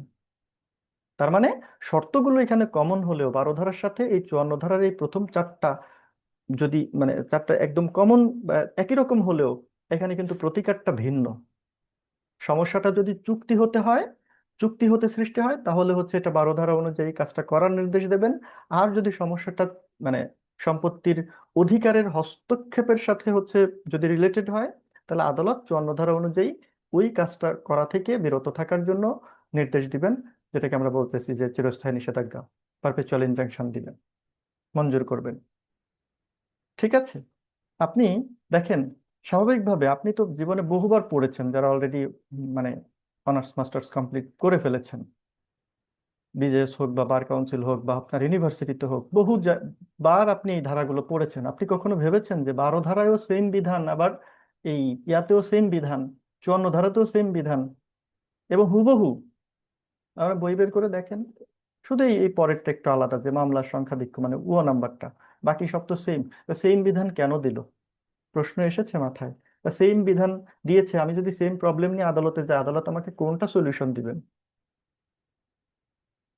আশা করি এতক্ষণ যে আলোচনা করলাম এর মাধ্যমে এই বিষয়গুলো বুঝতে পেরেছেন। ঠিক আছে?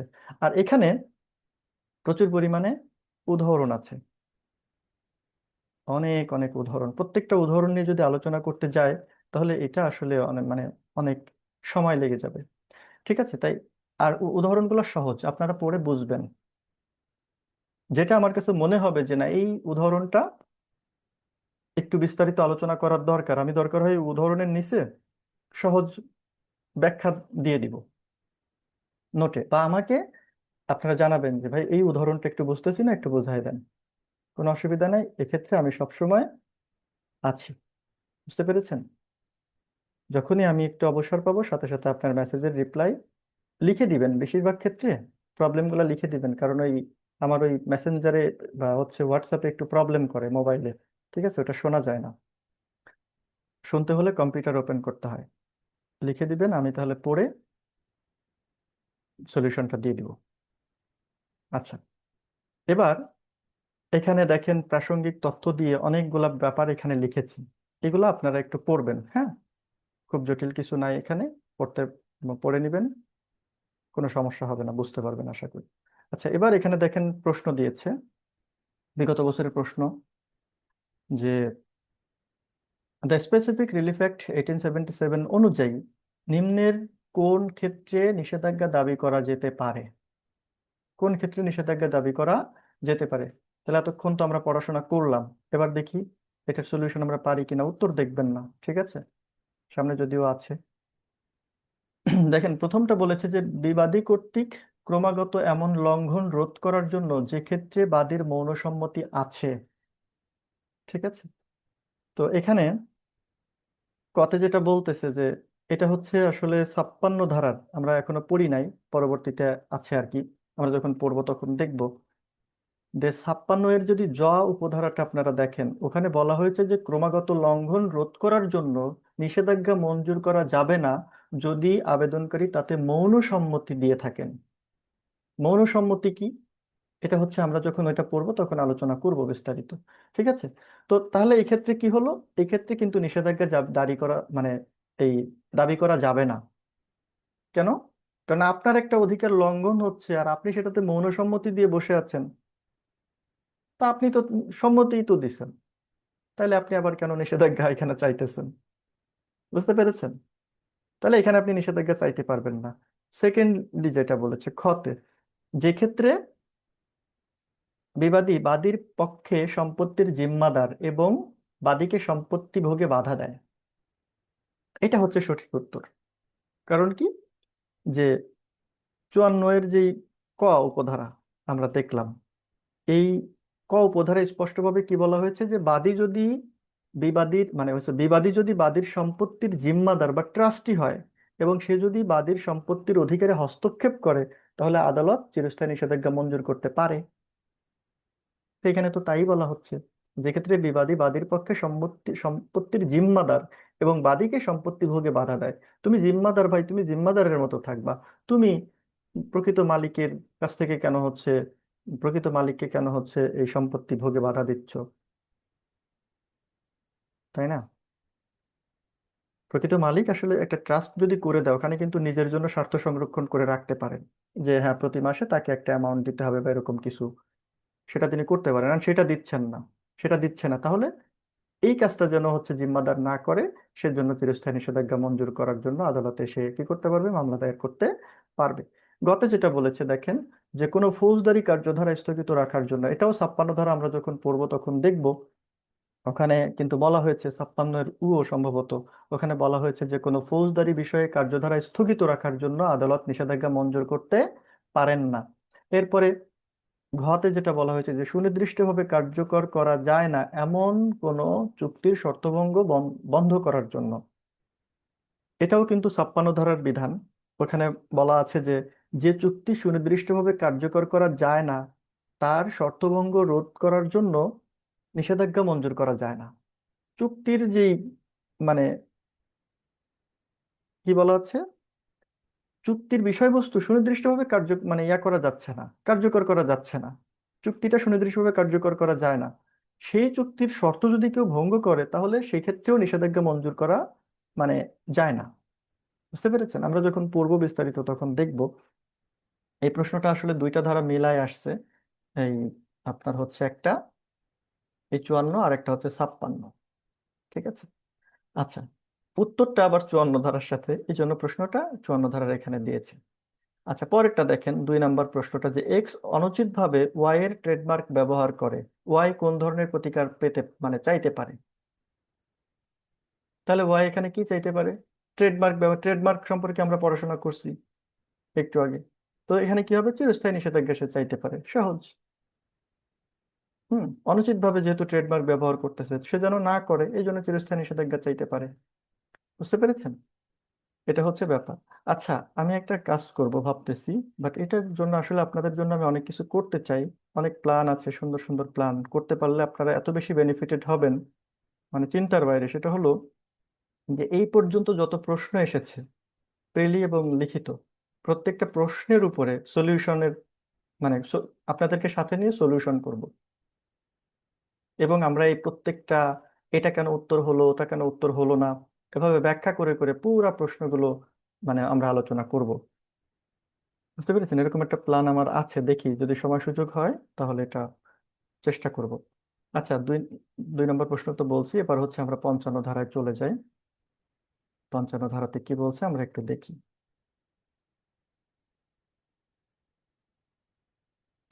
আচ্ছা, আর একটু বলে রাখি, 54 ধারাতে কিন্তু আসলে খুব গুরুত্বপূর্ণ। আপনারা প্রিলি বলেন, রিটেন বলেন, ভাইবা বলেন, ওই যে একজন মেসেজ দিয়ে বললো দেখছেন, এইগুলা কিন্তু আসলে খুব গুরুত্বপূর্ণ। একদম এগুলা মুখস্থ তো করবেন, ঠুটস্থ করে ফেলবেন। বুঝতে পেরেছেন? মুখস্থ আমরা মেমোরি থেকে বলি, বাট অনেক বিষয় আছে আমাদের মুখস্থ করা লাগে না, ওটা এমনিই চলে আসে। এমনি হচ্ছে বলা শুরু করলে চলে আসে, এরকম কিন্তু বহু বিষয় আছে, তাই না? তো এমন ভাবে পড়তে হবে বিষয়গুলো যেন এরকম ঠুটস্থ থাকে। তো যাই হোক, এবার আমরা ওই 55 ধারায় চলে যাই। 55 ধারার যে আলোচনা সেটা হচ্ছে যে বাধ্যতামূলক নিষেধাজ্ঞা।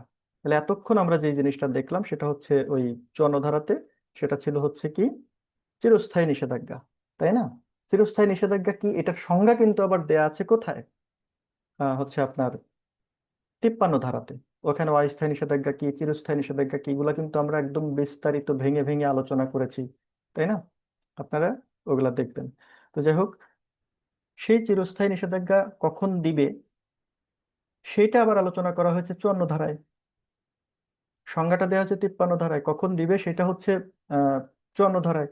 55 ধারায় এসে আলোচনা করতেছে যে বাধ্যতামূলক নিষেধাজ্ঞা সম্পর্কে। বাধ্যতামূলক নিষেধাজ্ঞা কি, ছোট্ট একটা ধারা, আমরা একটু দেখে ফেলি। তো দেখেন, এখানে বলেছে যে যখন একটি বাধ্যবাধকতা ভঙ্গকে রোধ করার জন্য, to prevent the breach of an obligation, কোনো নির্দিষ্ট কাজ করা আবশ্যক হয় যা আদালত কর্তৃক কার্যকরযোগ্য, তখন আদালত তার স্বেচ্ছাধীন বা সুবিবেচনামূলক ক্ষমতা বলে ইন ইটস ডিসক্রিশন তা নিরোধ করার জন্য এবং একই সাথে প্রয়োজনীয় কাজ সম্পাদনে বাধ্য করার জন্য বাধ্যতামূলক নিষেধাজ্ঞা মঞ্জুর করতে পারে। ঠিক আছে, এই কথা এখানে বলেছে। তাহলে 55 ধারার মূল কনসেপ্টটা আমি একটু আপনাদেরকে বলি। এই সুনির্দিষ্ট প্রতিকার আইনের 55 ধারার মূল আলোচ্য বিষয় হলো যে আদেশমূলক বা বাধ্যতামূলক নিষেধাজ্ঞা, অর্থাৎ ম্যান্ডেটরি ইনজাংশন। এই এই যে নিষেধাজ্ঞা, এটা বলতে আমরা কি বুঝি? নর্মালি নিষেধাজ্ঞা বলতে আমরা কি বুঝি?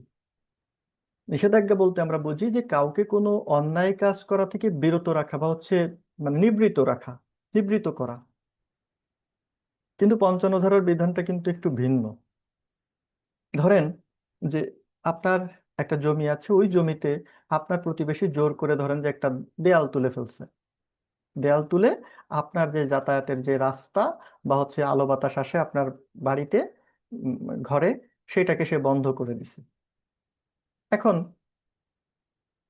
যে আপনি ধরেন যে আপনি এখন আদালতে গিয়েছেন, আদালতে গিয়ে আপনি বিচার চাইছেন যে কি, আদালত আহ, তখন কি করবেন? আদালত ওই যে হচ্ছে তাকে ওই যে দেয়ালটা তুলছে, ওই দেয়ালটা না তোলার নির্দেশ দিতে পারেন।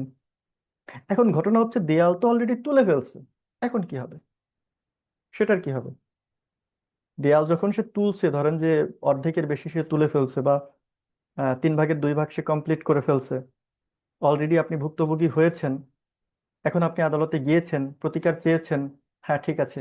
এবার যে এই কাজটা করেছে তাকে নিষেধ করেছে যে তুমি আর এই দেয়াল তুলো না, কিন্তু অলরেডি যে সে অনেকটা করে ফেলেছে, এখন কি হবে? এখন এই ক্ষেত্রে তো তাইলে শুধুমাত্র বারণ করলেই হচ্ছে না, তাকে নিষেধ করলেই হচ্ছে না। এখানে তো যে সমস্যাটা অলরেডি হয়ে গেছে সেটারও তো সমাধান চাইতে হবে, তাই না? তো এই ধরনের পরিস্থিতি সমাধানের জন্য মূলত এই 55 ধারার এই বিশেষ বিধানটা রাখা হয়েছে। এই ধারার মূল কথা হলো, যখন কেউ কোনো আইনি বাধ্যবাধকতা ভঙ্গ করে ফেলে, তখন সেই ভঙ্গ রোধ করার জন্য যদি তাকে দিয়ে একটা নির্দিষ্ট কাজ করিয়ে নেওয়া খুব জরুরি হয়ে পড়ে, তাকে যদি একটা কাজ করতে, মানে যেটাকে বলা হয় কম্পেল পারফরমেন্স, কোনো একটা কাজ করতে তাকে হচ্ছে বাধ্য করা হয়, ঠিক আছে, কোনো একটা কাজ তাকে দিয়ে করিয়ে নেওয়া হয় এবং এটা করা খুব জরুরি হয়ে পড়ে, এবং আদালত যদি সেইটা কার্যকর করতে সক্ষম হয়, তখন আদালত তার ইচ্ছাধীন বা বিবেচনামূলক ক্ষমতা প্রয়োগ করে এখানে দুইটা আদেশ দিবেন। মনে রাখবেন, দুইটা আদেশ দিবেন। আদেশ এক, মানে দুইটা নির্দেশ দিবেন আর কি। ঠিক আছে, আদেশ বললে আবার অনেকে সিপিসির অর্ডার মনে করে, বাট এটা হচ্ছে আদালতের একটা প্রতিকার, সেই অর্থে এখানে আদেশ শব্দটা বলি। তো এখানে এরকম প্রতিকার, প্রথম প্রতিকার দিবেন কি, যে তাকে, ওই যে ব্যক্তি যে অন্যায়টা করতেছে, অন্যায় কাজটা করতেছে, ওই অন্যায় করা থেকে বিরত রাখবেন প্রথমত, বিরত রাখতে পারেন। দ্বিতীয়ত, তাকে একটা প্রয়োজনীয় কাজ করতে বাধ্য করবেন। ঠিক আছে, একটা মানে উদাহরণ দিই, তার আগে একটু বলি যে এই ধারার যে মূল উদ্দেশ্য সেটা কি তাহলে, যে বিবাদী যে অন্যায় কাজটা হচ্ছে অলরেডি করে ফেলছে, হ্যাঁ, সেটা যেন হুবহু আগের অবস্থায় ফিরিয়ে আনা হয়, যেটাকে বলা হয় স্ট্যাটাস কুয়ো অ্যান্টি। আগের দিন কিন্তু এটা, গতকালকে কিন্তু আলোচনা করেছি যে স্ট্যাটাস কুয়ো অ্যান্টি কি, এবং এছাড়াও বহুবার এটা বলেছি। কিছু বিষয় এত বলেছি আপনাদের মুখস্থ হয়ে যাওয়ার কথা যারা এই ক্লাসগুলো দেখছেন। আজকে একজন মেসেজ দিয়েছেন, ভাই আমি এই পর্যন্ত আপনার একটা ক্লাসও দেখি নাই, আমি শুধু আপনার নোটের জন্য ভর্তি হয়েছি। কি, আমি শুনে আমার খুবই একটু খারাপ লাগলো। আমি তাকে বলতে চেয়েছিলাম, ভাই নোটে কি আছে? ঠিক আছে, আমার নোটটা একটু গোছানো, বাট আপনি নোটের থেকে 100 গুণ বেশি জিনিস পাবেন আমার আলোচনার মধ্যে, 1000 গুণ বেশি জিনিস পাবেন। নোট তো কত পাওয়া যাবে? নোট পড়ে সব আপনি বুঝবেন? যদি বুঝেনি তা আমি এখানে কেন বোঝাচ্ছি? নোটে তো এই 55 ধারা এভাবেই লেখা আছে, তাই না? বাজারে তো বহু বই আছে। যাই হোক, কষ্ট হলেও চেষ্টা করবেন ক্লাসগুলো দেখার। লাইভ করার আপনার দরকার নাই, যদি না পারেন, আপনার ব্যস্ততা থাকতে পারে, বিভিন্ন ব্যাপার থাকতে পারে, অসুবিধা নেই। রেকর্ড দেখেন, রেকর্ড দেখে বুঝতে অসুবিধা হলেও আমাকে জানান। কিন্তু আপনারা এই শুধুমাত্র নোটের লোভে ভর্তি হয়েছেন এখানে, এবং শুধু নোটগুলা পেয়ে হচ্ছে আপনার হচ্ছে, এবং নোটের জন্য আমাকে বারবার তাড়া দিচ্ছেন, এটাতে আসলে খুব বেশি যে আপনি বেনিফিটেড হবেন আমি এটা মনে করি না। হ্যাঁ, তবে অন্য বিভিন্ন বই পুস্তক পড়ার থেকে আপনার কাছে এটা সহজ লাগবে, আপনার ধরতে সুবিধা হবে, আপনি তুলনামূলক ভালো বুঝবেন, এটা হতে পারে। তো যাই হোক, এখানে যেটা বলতেছিলাম, একটা উদাহরণ দিই। ধরেন যে একজন ব্যক্তি, সে একটা বাড়ি এমন ভাবে মানে নির্মাণ করলো যে তার হচ্ছে যে ছাদের যে অংশ, হ্যাঁ, বা হচ্ছে প্রান্তভাগ যেটাকে বলা হয় কার্নিশ, এটা হচ্ছে আরেকজনের জমির উপরে আইসা পড়ছে। এখন সে কি করছে? মামলা করছে। ধরেন যে একটা বাড়ি এরকম বানাইছে, সেটা হচ্ছে এর জমির উপর যে এরকম পড়ছে। এখন আদালতে যে মামলা করলো, যদি আদালতে মামলা করে, মানে মামলা করলে আদালত এখানে 55 ধারা অনুযায়ী কে শুধু ওই যে আহ, বাড়ি যে বানাইছে ওইটা বানাতেই নিষেধ করবেন না, বরং ওইখানে যে ছাদের যে অংশটুকু অলরেডি চলে গেছে ওইটাও ভেঙে ফেলার জন্য নির্দেশ দিবেন। তার মানে ধারা আমাদেরকে শেখাইতেছে যে আদালত চাইলে শুধু অন্যায় করতে বারণই করে না, পাশাপাশি ওই অন্যায় অলরেডি যে মানে যেটুকু হয়ে গেছে সেটা সংশোধন করে আগের অবস্থায় যাতে করে ফিরিয়ে আনা যায়, স্ট্যাটাস কো এন্টি। হ্যাঁ, এই জন্য কি করবেন? এই জন্য ওই নির্দেশ তো দিয়েছেন, ওই নির্দেশ দেওয়ার পাশাপাশি কিছু নির্দিষ্ট কাজ করতেও বাধ্য করবেন। যে প্রথমত আপনি এটা করেন না, যে পর্যন্ত করছেন ওখানে স্টপ। সেকেন্ডলি, যেটুকু করছেন এখন এটুকু ধ্বংস করেন, এটুক হচ্ছে আগের অবস্থায় ফিরাই নিয়ে আসেন। এই জন্য মূলত এটার নামটা এই ধরনের নাম দিয়েছে, বাধ্যতামূলক নিষেধাজ্ঞা। আপনি করতে বাধ্য, করবেন না মানে অন্যায় কাজ করবেন আবার আপনি মানে করবেন না, আপনার ওই দেয়াল ভাঙতে হবে। ঠিক আছে?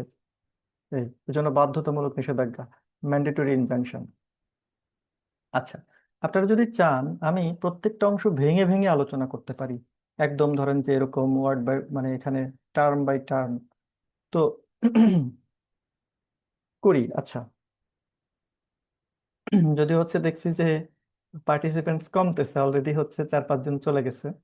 যাই হোক, তো আপনারা অনেকেই আছেন, শেষ পর্যন্ত থাকেন কষ্ট হলেও। হ্যাঁ, আর যারা একদম তারা সে যেতে পারেন, লাইভ পরবর্তীতে রেকর্ড দেখে নেবেন। তো দেখেন এখানে আসলে কি বলছে, যে যখন একটি বাধ্যবাধকতা ভঙ্গকে রোধ করার জন্য, এটুকু একটু আলোচনা করি। ভেঙে ভেঙে আলোচনা করলে আসলে জিনিসগুলো বুঝতে সুবিধা হয়, সেই জন্য আমি করছি। যে যখন একটি বাধ্যবাধকতা ভঙ্গকে রোধ করার জন্য, এটার মানে কি? তো এই যে বাধ্যতামূলক নিষেধাজ্ঞা চাওয়ার, এটা কিন্তু একটা মানে এটা একটা শর্ত বলতে পারেন, একটা উপাদান। ঠিক আছে, যদি আলাদা করে 55 ধারার উপাদানগুলো লিখতাম, নিচে ধরেন যে ওটা লিখতাম, বইটই বের করলে তো ভাবে নিচে লিখতে হবে। তবে বইয়ে আবার কলেবর এমন বেশি হওয়া যাবে না যাতে করে কেউ বিরক্ত হয়। হ্যাঁ, মানে খুব গুরুত্বপূর্ণ বিষয় এবং খুব সাজানো গোছানো ভাবে রাখার চেষ্টা করব। যাই হোক, এখানে কি বলা হচ্ছে, যখন একটি বাধ্যবাধকতা ভঙ্গকে রোধ করার জন্য, এটার মানে হলো বাধ্যবাধকতা কি এটা কিন্তু অলরেডি আমরা আলোচনা করেছি, এবং আমরা দেখে এসেছি যে 3 ধারায় বাধ্যবাধকতা সম্পর্কে কি বলা হয়েছিল। সেখানে বলা হয়েছিল কি, যে এমন কোনো আইনগত কর্তব্য যা হচ্ছে কর্তব্য বা হচ্ছে দায়িত্বকে বোঝায়, যা পালন করতে একজন ব্যক্তি আইনত বাধ্য, এই কথাটা আর কি ওখানে বলা ছিল। ঠিক আছে, তো বাধ্যবাধকতা কি এটা যেহেতু অলরেডি আলোচনা করছি, তাই এখানে আর আসলে বলার প্রয়োজন মনে করছি না। ধরে নিলাম যে আপনি এই অংশটা বুঝেছেন। পরবর্তীতে বলছে যে এইরকম কোনো বাধ্যবাধকতা ভঙ্গ করার জন্য কোনো নির্দিষ্ট কাজ করা আবশ্যক হয়। এটা দ্বারা কি বোঝাচ্ছে, কোনো নির্দিষ্ট কাজ করা আবশ্যক হয় মানে?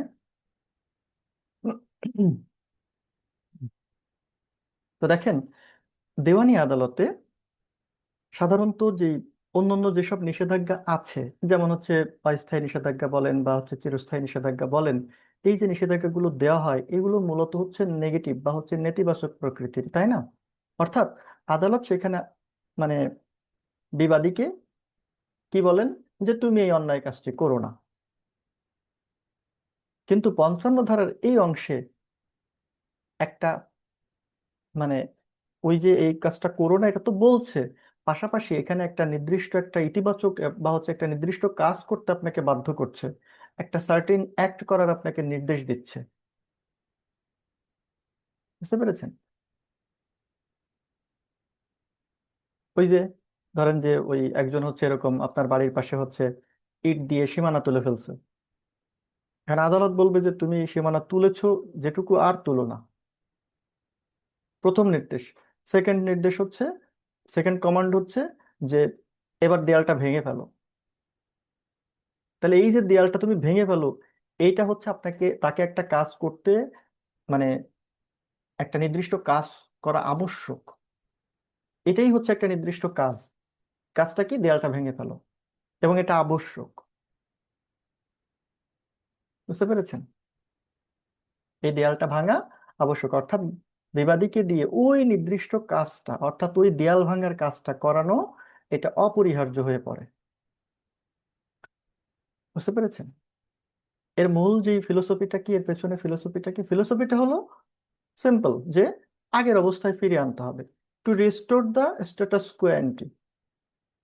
অর্থাৎ ওই যে নালিশি সম্পত্তি বা বিষয়বস্তু, এটাকে তার মানে পূর্বের অবস্থায় যাতে ফিরে আনা যায়। যে অন্যায় কাজটা হয়ে গেছে তার নিজ থেকে সেটাকে হচ্ছে নির্মূল করতে হবে, মুছে ফেলতে হবে। খাতার মতো ধরেন যে একটা খাতার উপরে পেন্সিল দিয়ে দাগ দিছি, কাজটা করে ফেলছি, এখন বলবো যে আর দাগ দিও না, দাগ দিচ্ছ, আর দাগ দিও না, এবার যেটুকু দাগাইছো এবার এটা মুছে ফেলো রাবার দিয়ে, আগের মতো বানাই দাও। বুঝতে পেরেছেন? এই হচ্ছে ব্যাপার এখানে। তার মানে একটা নির্দিষ্ট কাজ করতে বাধ্য করতেছে। ঠিক আছে? আচ্ছা, এবার পরবর্তী যেই অংশটা বলছে যে যা আদালত কর্তৃক কার্যকর যোগ্য, এটা কিন্তু কেউ ভাবে না। এই সিম্পল ব্যাপার এটাকে ভাবে না, এটা ভাবে যে ও আচ্ছা যা আদালত কর্তৃক কার্যকর যোগ্য, বাট এটার ব্যাখ্যা আছে। আদালত কর্তৃক কার্যকর বলতে এখানে, কার্যকর যোগ্য বলতে এখানে কি বোঝাচ্ছে? আসলে আদালত এমন কোনো আদেশ দেন না যা বাস্তবে প্রয়োগ করা অসম্ভব। তো এই অংশটুকুর মূল কথা হলো যে আদালত বিবাদীকে যে নির্দিষ্ট কাজ, যে সার্টিন অ্যাক্ট করার নির্দেশ দেবেন, সেটা এমন হতে হবে যা আদালত নিজের তত্ত্বাবধানে বা হচ্ছে সরাসরি সেটা বলবৎ করতে সক্ষম। মানে আদালত সেখানে, আদালতের তত্ত্বাবধানে ওই কাজটা আসলে হবে, এরকমটা যদি হয়, সম্ভব হয়, তাহলে আদালত ওই আদেশটা দিবেন। এরকম শর্ত আসলে কেন দেয়া হয়েছে যে আদালত কর্তৃক কার্যকরযোগ্য হতে হবে? ইকুইটির একটা নিয়ম হলো যে ইকুইটি ডাজ না, ইকুইটি হচ্ছে মানে অ্যাক্ট ইন ভেইন। মানে যে ইকুইটি হচ্ছে ধরেন যে বৃথা, বৃথা হবে জিনিসটা, এরকম কোনো কাজ করে না। একটু উদাহরণ দিলে বিষয়টা বুঝতে সুবিধা হবে, কথাগুলো একটু তাত্ত্বিক তাত্ত্বিক হয়ে যাচ্ছে। কিরকম একটা উদাহরণ দিই, ধরেন যে আদালত বিবাদীকে এমন একটা কাজ করার নির্দেশ দিল যেই কাজটা হচ্ছে সম্পূর্ণ ওই ব্যক্তির একটা ব্যক্তিগত যোগ্যতার উপর নির্ভর করে, তার ইচ্ছার উপর নির্ভর করে, তার দক্ষতার উপরে, তার মেধার উপরে নির্ভর করে। যেমন ধরেন যে কোনো ছবি আঁকা বা হচ্ছে একটা বই লেখা, তাই না? এরকম একটা কাজ, অথবা এমন কোনো কাজ যার জন্য হচ্ছে আদালতের পক্ষে মানে দিনের পর দিন ওইটা হচ্ছে পাহারাদার, মানে পাহারা দেওয়া সম্ভব না, নজরদারি করা সম্ভব না, অসম্ভব ব্যাপার। কন্টিনিউয়াস সুপারভিশনটা এখানে সম্ভব না। এই ধরনের কাজ, এই ধরনের কাজ করার নির্দেশ কিন্তু আদালত দিবেন না। যেহেতু আদালত এই কাজগুলো জোর করে করাতে বা তদারকি করতে সক্ষম না, তাই আদালত এই 55 ধারার এই আদেশটা দেবেন না। ঠিক আছে? কারণ কি, আমরা কিন্তু 21 ধারাতে পড়ে এসেছি। 21 ধারার ওখানে কিন্তু দেখে এসেছিলাম যে কোন কোন কাজের জন্য হচ্ছে এর আদালত, মানে কোন কোন চুক্তি বা কোন কোন কাজ সুনির্দিষ্টভাবে বাস্তবায়ন করা যায় না। যদি সেটা ব্যক্তিগত যোগ্যতার উপর নির্ভরশীল হয়, তাহলে তো সেটা বাস্তবায়ন করা যাবে না। তাহলে এমন নির্দেশ আদালত দিবেও না। কখন দিবে? যদি সেটা আদালত কর্তৃক কার্যকর যোগ্য হয় তখন দিবে। মানে আদালত তার সুপারভিশনে রাখতে পারবে জিনিসটা, আদালত মানে বাধ্য করাইতে পারবে যে দেয়ালটা ভেঙে ফেলো, রাস্তাটা খুলে দাও, তুমি একটা রাস্তা বানাইছো ওটা ইয়ে করো, খুলে দাও, বন্ধ করে রাখছো ওটা খুলে দাও। ঠিক আছে? তোমার বাড়ির গাছপালা মানে অন্যের বাড়িতে চলে গেছে, কেটে ফেলো, করতে বাধ্য করতে পারবে। আপনি না করলেও আদালত প্রশাসনের লোক নিয়ে যে ওটা করে ফেলবে।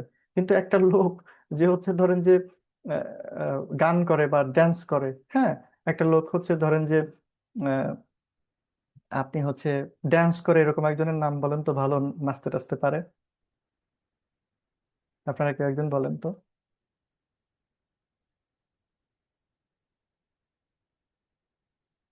আরে বলেন, হলিউড বলিউডে কত আছে না।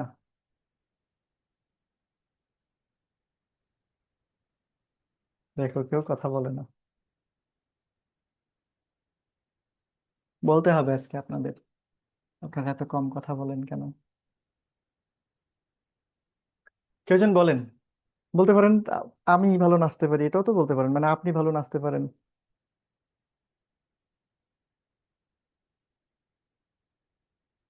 ভালো নাচতে পারে এরকম আমার আসলে কাউকে জানা নাই।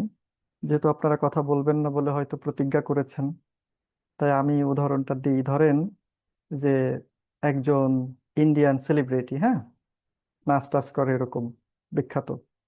তো তাকে হচ্ছে আপনি, আচ্ছা ওই নাচের কথা না বলি, ধরেন যে এ আর রহমান, এ আর রহমানের নাম শুনেছেন? ইন্ডিয়ার যে বিখ্যাত গানগুলা কিন্তু ওর, মানে গানগুলা বলতে উনি হচ্ছে ওই গানের যে কম্পোজার আর কি, খুবই বিখ্যাত এবং সম্ভবত অস্কার পাওয়া একজন ব্যক্তি। ধরেন যে এ আর রহমান আপনার একটা অনুষ্ঠানে এসে গান গাবেন। এখন এ আর রহমান বলল যে না, আসলে আমার এটা সম্ভব না, আমি পাচ্ছি না, কোনো একটা কারণে সে এটা ইয়া করে দিল। এখন আদালত কি তারে বলতে পারবে যে আপনি এখানে এসে গান গাবেন? বাধ্য করতে পারবে? পুলিশ দিয়ে তারা ধরে আইনে গান গাইতে পারবে?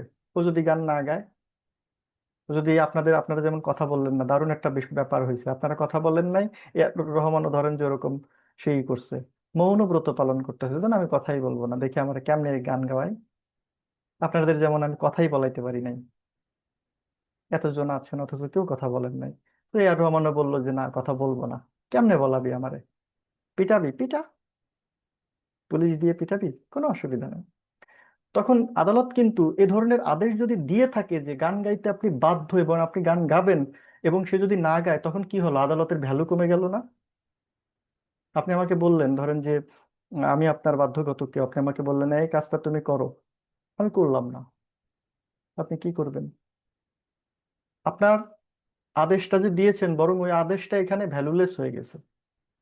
আপনি আপনার সন্তানকে বললেন বাইরে যেও না আজকে, সে বাইরে চলে গেছে, আপনার নির্দেশ সে মানে না, আপনার খারাপ লাগবে না?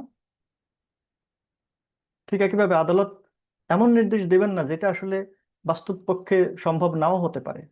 যদি সেটা আদালত কর্তৃক কার্যকরযোগ্য হয়, কেবল সেই ক্ষেত্রেই আদালত নির্দেশনা দিবেন, আদারওয়াইজ আদালত কিন্তু নির্দেশনা দিবেন না। আদালত শুধু সেই কাজগুলোর জন্যই আদেশমূলক নিষেধাজ্ঞা দেবেন যা তিনি কার্যকর করতে পারেন, যা তিনি এনফোর্স করতে সক্ষম। বুঝতে পেরেছেন? আচ্ছা, এরপরে বলেছে কি, তখন আদালত তার স্বেচ্ছাধীন বা বিবেচনামূলক ক্ষমতা বলে তা নিরোধের জন্য। তো এখন দেখেন, এই যে স্বেচ্ছাধীন বা বিবেচনামূলক ক্ষমতা বলে, এইটা নিয়ে আর আলোচনা করব না, এটা নিয়ে ভাই বহুত আলোচনা হয়েছে, স্বেচ্ছাধীন বা বিবেচনামূলক ক্ষমতা কি এটা নিয়ে। তো আমরা তার পরেরটাতে যাই। আপনারা 22 ধারাটা আবার দেখবেন, ওখানে এই বিষয় নিয়ে বিস্তারিত আলোচনা আছে। তো দেখেন, এই বিবেচনামূলক ক্ষমতা বলে তা নিরোধের জন্য, তা নিরোধ করার জন্য এবং একই সাথে প্রয়োজনীয় কাজ সম্পাদনে বাধ্য করার জন্য বাধ্যতামূলক নিষেধাজ্ঞা মঞ্জুর করতে পারেন। তাহলে এখানে তা নিরোধ করার জন্য এবং একই সাথে প্রয়োজনীয় কাজ সম্পাদনে বাধ্য করার জন্য বলতে আসলে কি বোঝানো হচ্ছে, অলরেডি আপনারা এটা বুঝতে পেরেছেন। অর্থাৎ একটা কাজ সে করতেছিল, সে যেন এই কাজটা না করে, এবং মানে যেটুকু করেছে সেটুকু যেন সে আনডান করে, সেটা এই প্রয়োজনীয় কাজ সম্পাদনে বাধ্য করার জন্য কি করতে পারে? নিষেধাজ্ঞা দিতে পারে। তার মানে এই অংশটাতে আমরা একটা ডুয়াল নেচার, একটা দ্বিমুখী প্রয়োগ আমরা এখানে দেখতে পাচ্ছি। ঠিক আছে? ধরেন যে আহ, আপনার একটা জমি আছে, ওই জমিতে কেউ একজন একটা বিল্ডিং বানাচ্ছে। জমি আপনার, বিল্ডিং বানাচ্ছে সে। এখন ধরেন যে সে বিল্ডিং এর কিছু অংশ বানায় ফেলছে। এখন আপনি হচ্ছে যে, আপনি এই বিষয়টা ধরেন যে আপনার ওইখানে জমি আছে, বাট আপনি জানেন যে হ্যাঁ আমার ওইখানে জমি আছে, কিন্তু আপনি হঠাৎ করে একদিন খবর পেলেন কি যে আপনার জমিতে এরকম অবৈধভাবে কেউ একজন বিল্ডিং বানাচ্ছে। এবার আপনি আদালতে গেলেন। তখন আদালত কি করবে? আদালত এখানে মানে নির্দেশ দিবেন যে প্রথমে একটা নিরোধ, একটা প্রিভেন্টিভ মেজার আদালত অ্যাপ্লাই করবেন। সেটা কি?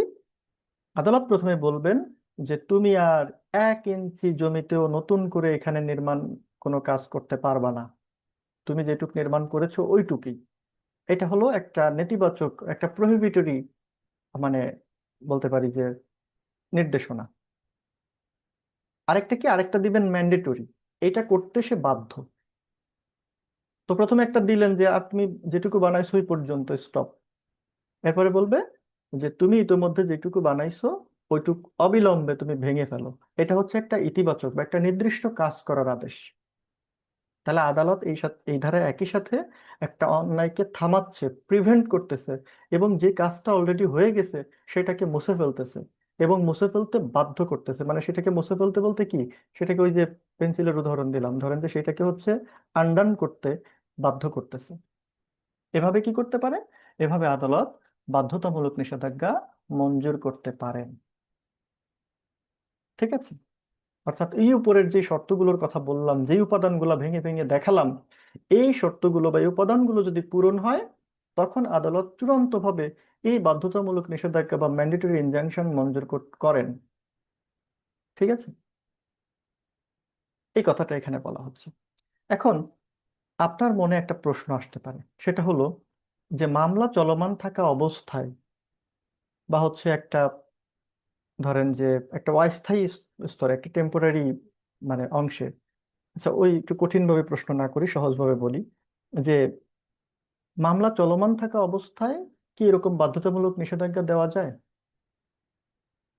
উত্তর হলো যে ওই ক্ষেত্রে আসলে যে নিষেধাজ্ঞাটা দেওয়া যায় সেটাকে বলে অন্তর্বর্তীকালীন আদেশমূলক নিষেধাজ্ঞা, টেম্পোরারি ম্যান্ডেটরি ইনজাংশন। এই টেম্পোরারি ম্যান্ডেটরি ইনজাংশন নামেও কিন্তু একটা বিষয় আসলে প্র্যাকটিসে আছে, সরাসরিভাবে উল্লেখ না থাকলেও।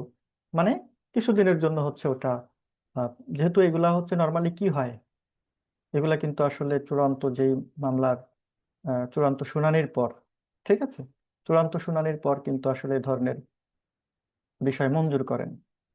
এই যে বললাম যে উপরের যে শর্তগুলো যখন পূরণ হয়, তখন আদালত চূড়ান্তভাবে কি করে, এই বাধ্যতামূলক নিষেধাজ্ঞা সেটা মঞ্জুর করেন।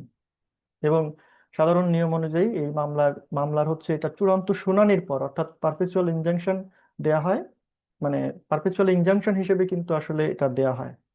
আপনি বলতে পারেন ম্যান্ডেটরি ইনজাংশন আবার কেমনে পারপেচুয়াল ইনজাংশন হিসাবে দেয়, মানে এটা দিচ্ছে কোন সেন্সে, সেটা তো এতক্ষণ বললাম যে কোন সেন্সে, যেটা আর করো না, যেটুকু করেছো সেটা মানে ইয়া করো, পূর্বের অবস্থায় নিয়ে আসো, লাইক পারপেচুয়াল ইনজাংশন। এবং এটা চূড়ান্তভাবে শুনানির হয়ে যখন যাবে তারপরে দিবে। তাহলে প্রশ্ন, যে চূড়ান্তভাবে শুনানি এখনো হয় নাই, মামলা চলমান আছে, এই অবস্থায় কি বাধ্যতামূলক নিষেধাজ্ঞা দেওয়া যায়, সেই প্রশ্নটা আমি করেছি। এর উত্তর হলো যে ওই ক্ষেত্রে যেটা দেওয়া যায় সেটা হলো টেম্পোরারি ম্যান্ডেটরি ইনজাংশন। বুঝতে পেরেছেন এই বিষয়? এরপরে এখানে কিছু উদাহরণ আছে, খুবই সহজ সহজ কিছু উদাহরণ। আহ এই উদাহরণগুলো হচ্ছে আপনারা পড়বেন, দেখবেন যে খুবই সহজ। ঠিক আছে, খুব সহজে বুঝতে পারতেছেন আশা করি। এটা বুঝতে কোনো রকম অসুবিধা হবে না। আচ্ছা, এখন এখানে নিচে দেখেন, এই যে প্রাসঙ্গিক তথ্যে কিছু কথা, দুইটা কথা লেখা আছে যে বাধ্যতামূলক নিষেধাজ্ঞা আদেশাত্মক প্রতিকার, নিরোধমূলক নয়। এটুকু আপনি পড়ে হয়তোবা নাও বুঝতে পারেন, বা হচ্ছে একটু অসুবিধা হতে পারে বুঝতে। তো এখানে আসলে কি বলা হয়েছে, তো দেখেন এই আইনের, সুনির্দিষ্ট প্রতিকার আইনের 52 ধারায় যেই যে বিষয়গুলো বর্ণিত আছে, যে অস্থায়ী বা চিরস্থায়ী নিষেধাজ্ঞা, এই অস্থায়ী বা চিরস্থায়ী নিষেধাজ্ঞাগুলো হলো এটা নিরোধমূলক বা নিষেধমূলক, প্রিভেন্টিভ বা প্রহিবিটরি প্রতিকার, রিলিফ। কারণ কি? কারণ এগুলোর মাধ্যমে আদালত বিবাদীকে কোনো অন্যায় কাজ করা থেকে বিরত থাকার বা হচ্ছে নিবৃত্ত করার নির্দেশ দিয়ে থাকে। কিন্তু 55 ধারায় কি হয়, এখানে আসলে কিন্তু এটা মানে বাধ্যতামূলক, মানে নিষেধাজ্ঞা বা ম্যান্ডেটরি ইনজাংশন, এটা হচ্ছে একটু ব্যতিক্রম। এবং এটা হচ্ছে কিছুটা আদেশাত্মক, মানে কমান্ডিং নেচারের, কমান্ডিং একটা বিষয় এখানে আছে, এখানে যে প্রতিকারগুলো পাওয়া যায়। ঠিক আছে, এখানে হচ্ছে আদালত বিবাদীকে শুধু কোনো অন্যায় কাজ করা থেকে বিরত বিরত থাকতে বলেন না, বরং তাকে ইতিবাচকভাবে ওই যে কাজটা সেটা নির্দিষ্টভাবে মানে সম্পন্ন করার জন্য নির্দেশ দিয়ে থাকে। বুঝতে পেরেছেন? কোন একটা জিনিসকে হুবহু আগের অবস্থায় নিয়ে আসার জন্য নির্দেশ দিয়ে থাকেন। আদালত যেহেতু এখানে আসলে কোনো কাজ করার জন্য আদেশ দিচ্ছেন, কমান্ড দিচ্ছেন, তাই এটা হচ্ছে আসলে নিরোধমূলক প্রতিকার না, এটা বরং আদেশাত্মক প্রতিকার। বুঝতে পেরেছেন? পরে বলা আছে যে তামাদির মেয়াদ হচ্ছে 6 বছর, অনুচ্ছেদ 120। কি বোঝানো হয়েছে এটা দ্বারা? ধরেন আপনি নোটটা নিলেন, শুধু নোট নিয়ে এটুক পড়লেন, পরে আপনি কি বুঝলেন? আমি তো অনেক বিস্তারিত লিখে নেই। তামাদির মেয়াদ 6 বছর, অনুচ্ছেদ 120, এটা দ্বারা মূলত আসলে যেটা বোঝানো হচ্ছে, মানে যেটা বোঝানো, মানে বোঝাতে চেয়েছি আমি, সেটা হলো যে বাধ্যতামূলক নিষেধাজ্ঞার ক্ষেত্রে আসলে কিন্তু এভাবে তামাদির যে সময়সীমা, সেটা কতদিনের মধ্যে আপনি মামলা দায়ের করবেন, এই মামলা দায়ের সময়সীমা কিন্তু তামাদি আইনের আসলে এভাবে উল্লেখ নাই সরাসরি। তাহলে কিভাবে এখানে অনুচ্ছেদ 120 লিখলাম? হ্যাঁ, তামাদি আইনে তো হচ্ছে বাধ্যতামূলক নিষেধাজ্ঞার জন্য সরাসরি বা হচ্ছে আলাদা কোনো সুনির্দিষ্ট অনুচ্ছেদ উল্লেখ করা নেই। এখন একটা নিয়ম হলো যে যেসব মামলায় এরকম তামাদির মেয়াদ কোথাও সুনির্দিষ্টভাবে উল্লেখ করা নেই, সেগুলোর জন্য তামাদি আইনের প্রথম যে তফসিল, এই প্রথম তফসিলের যেই মানে হচ্ছে অনুচ্ছেদ 120, এটা প্রয়োগ করা হয়। এটাকে বলা হয় যে সাধারণ বা অবশিষ্ট অনুচ্ছেদ, মানে রেসিডুয়ারি আর্টিকেল। এটা মনে রাখবেন, এটার একটা নাম হচ্ছে, আমার কাছ থেকে আপনারা এটা মানে ইয়া করেন ওইভাবে। আমি এটার নাম দিয়েছি রেসিডুয়ারি আর্টিকেল, কারণ এটা আসলে সবসময় যে ক্ষেত্রে নাই, যে ক্ষেত্রে কোনো একটা তামাদির মেয়াদ ফিক্সড করে বলা নাই, সব কিছুর তামাদির মেয়াদ বললে তো বিশাল হবে জিনিসটা, তাই না? অলরেডি ওখানে 183টা মানে হচ্ছে আছে, অনেকগুলো আছে।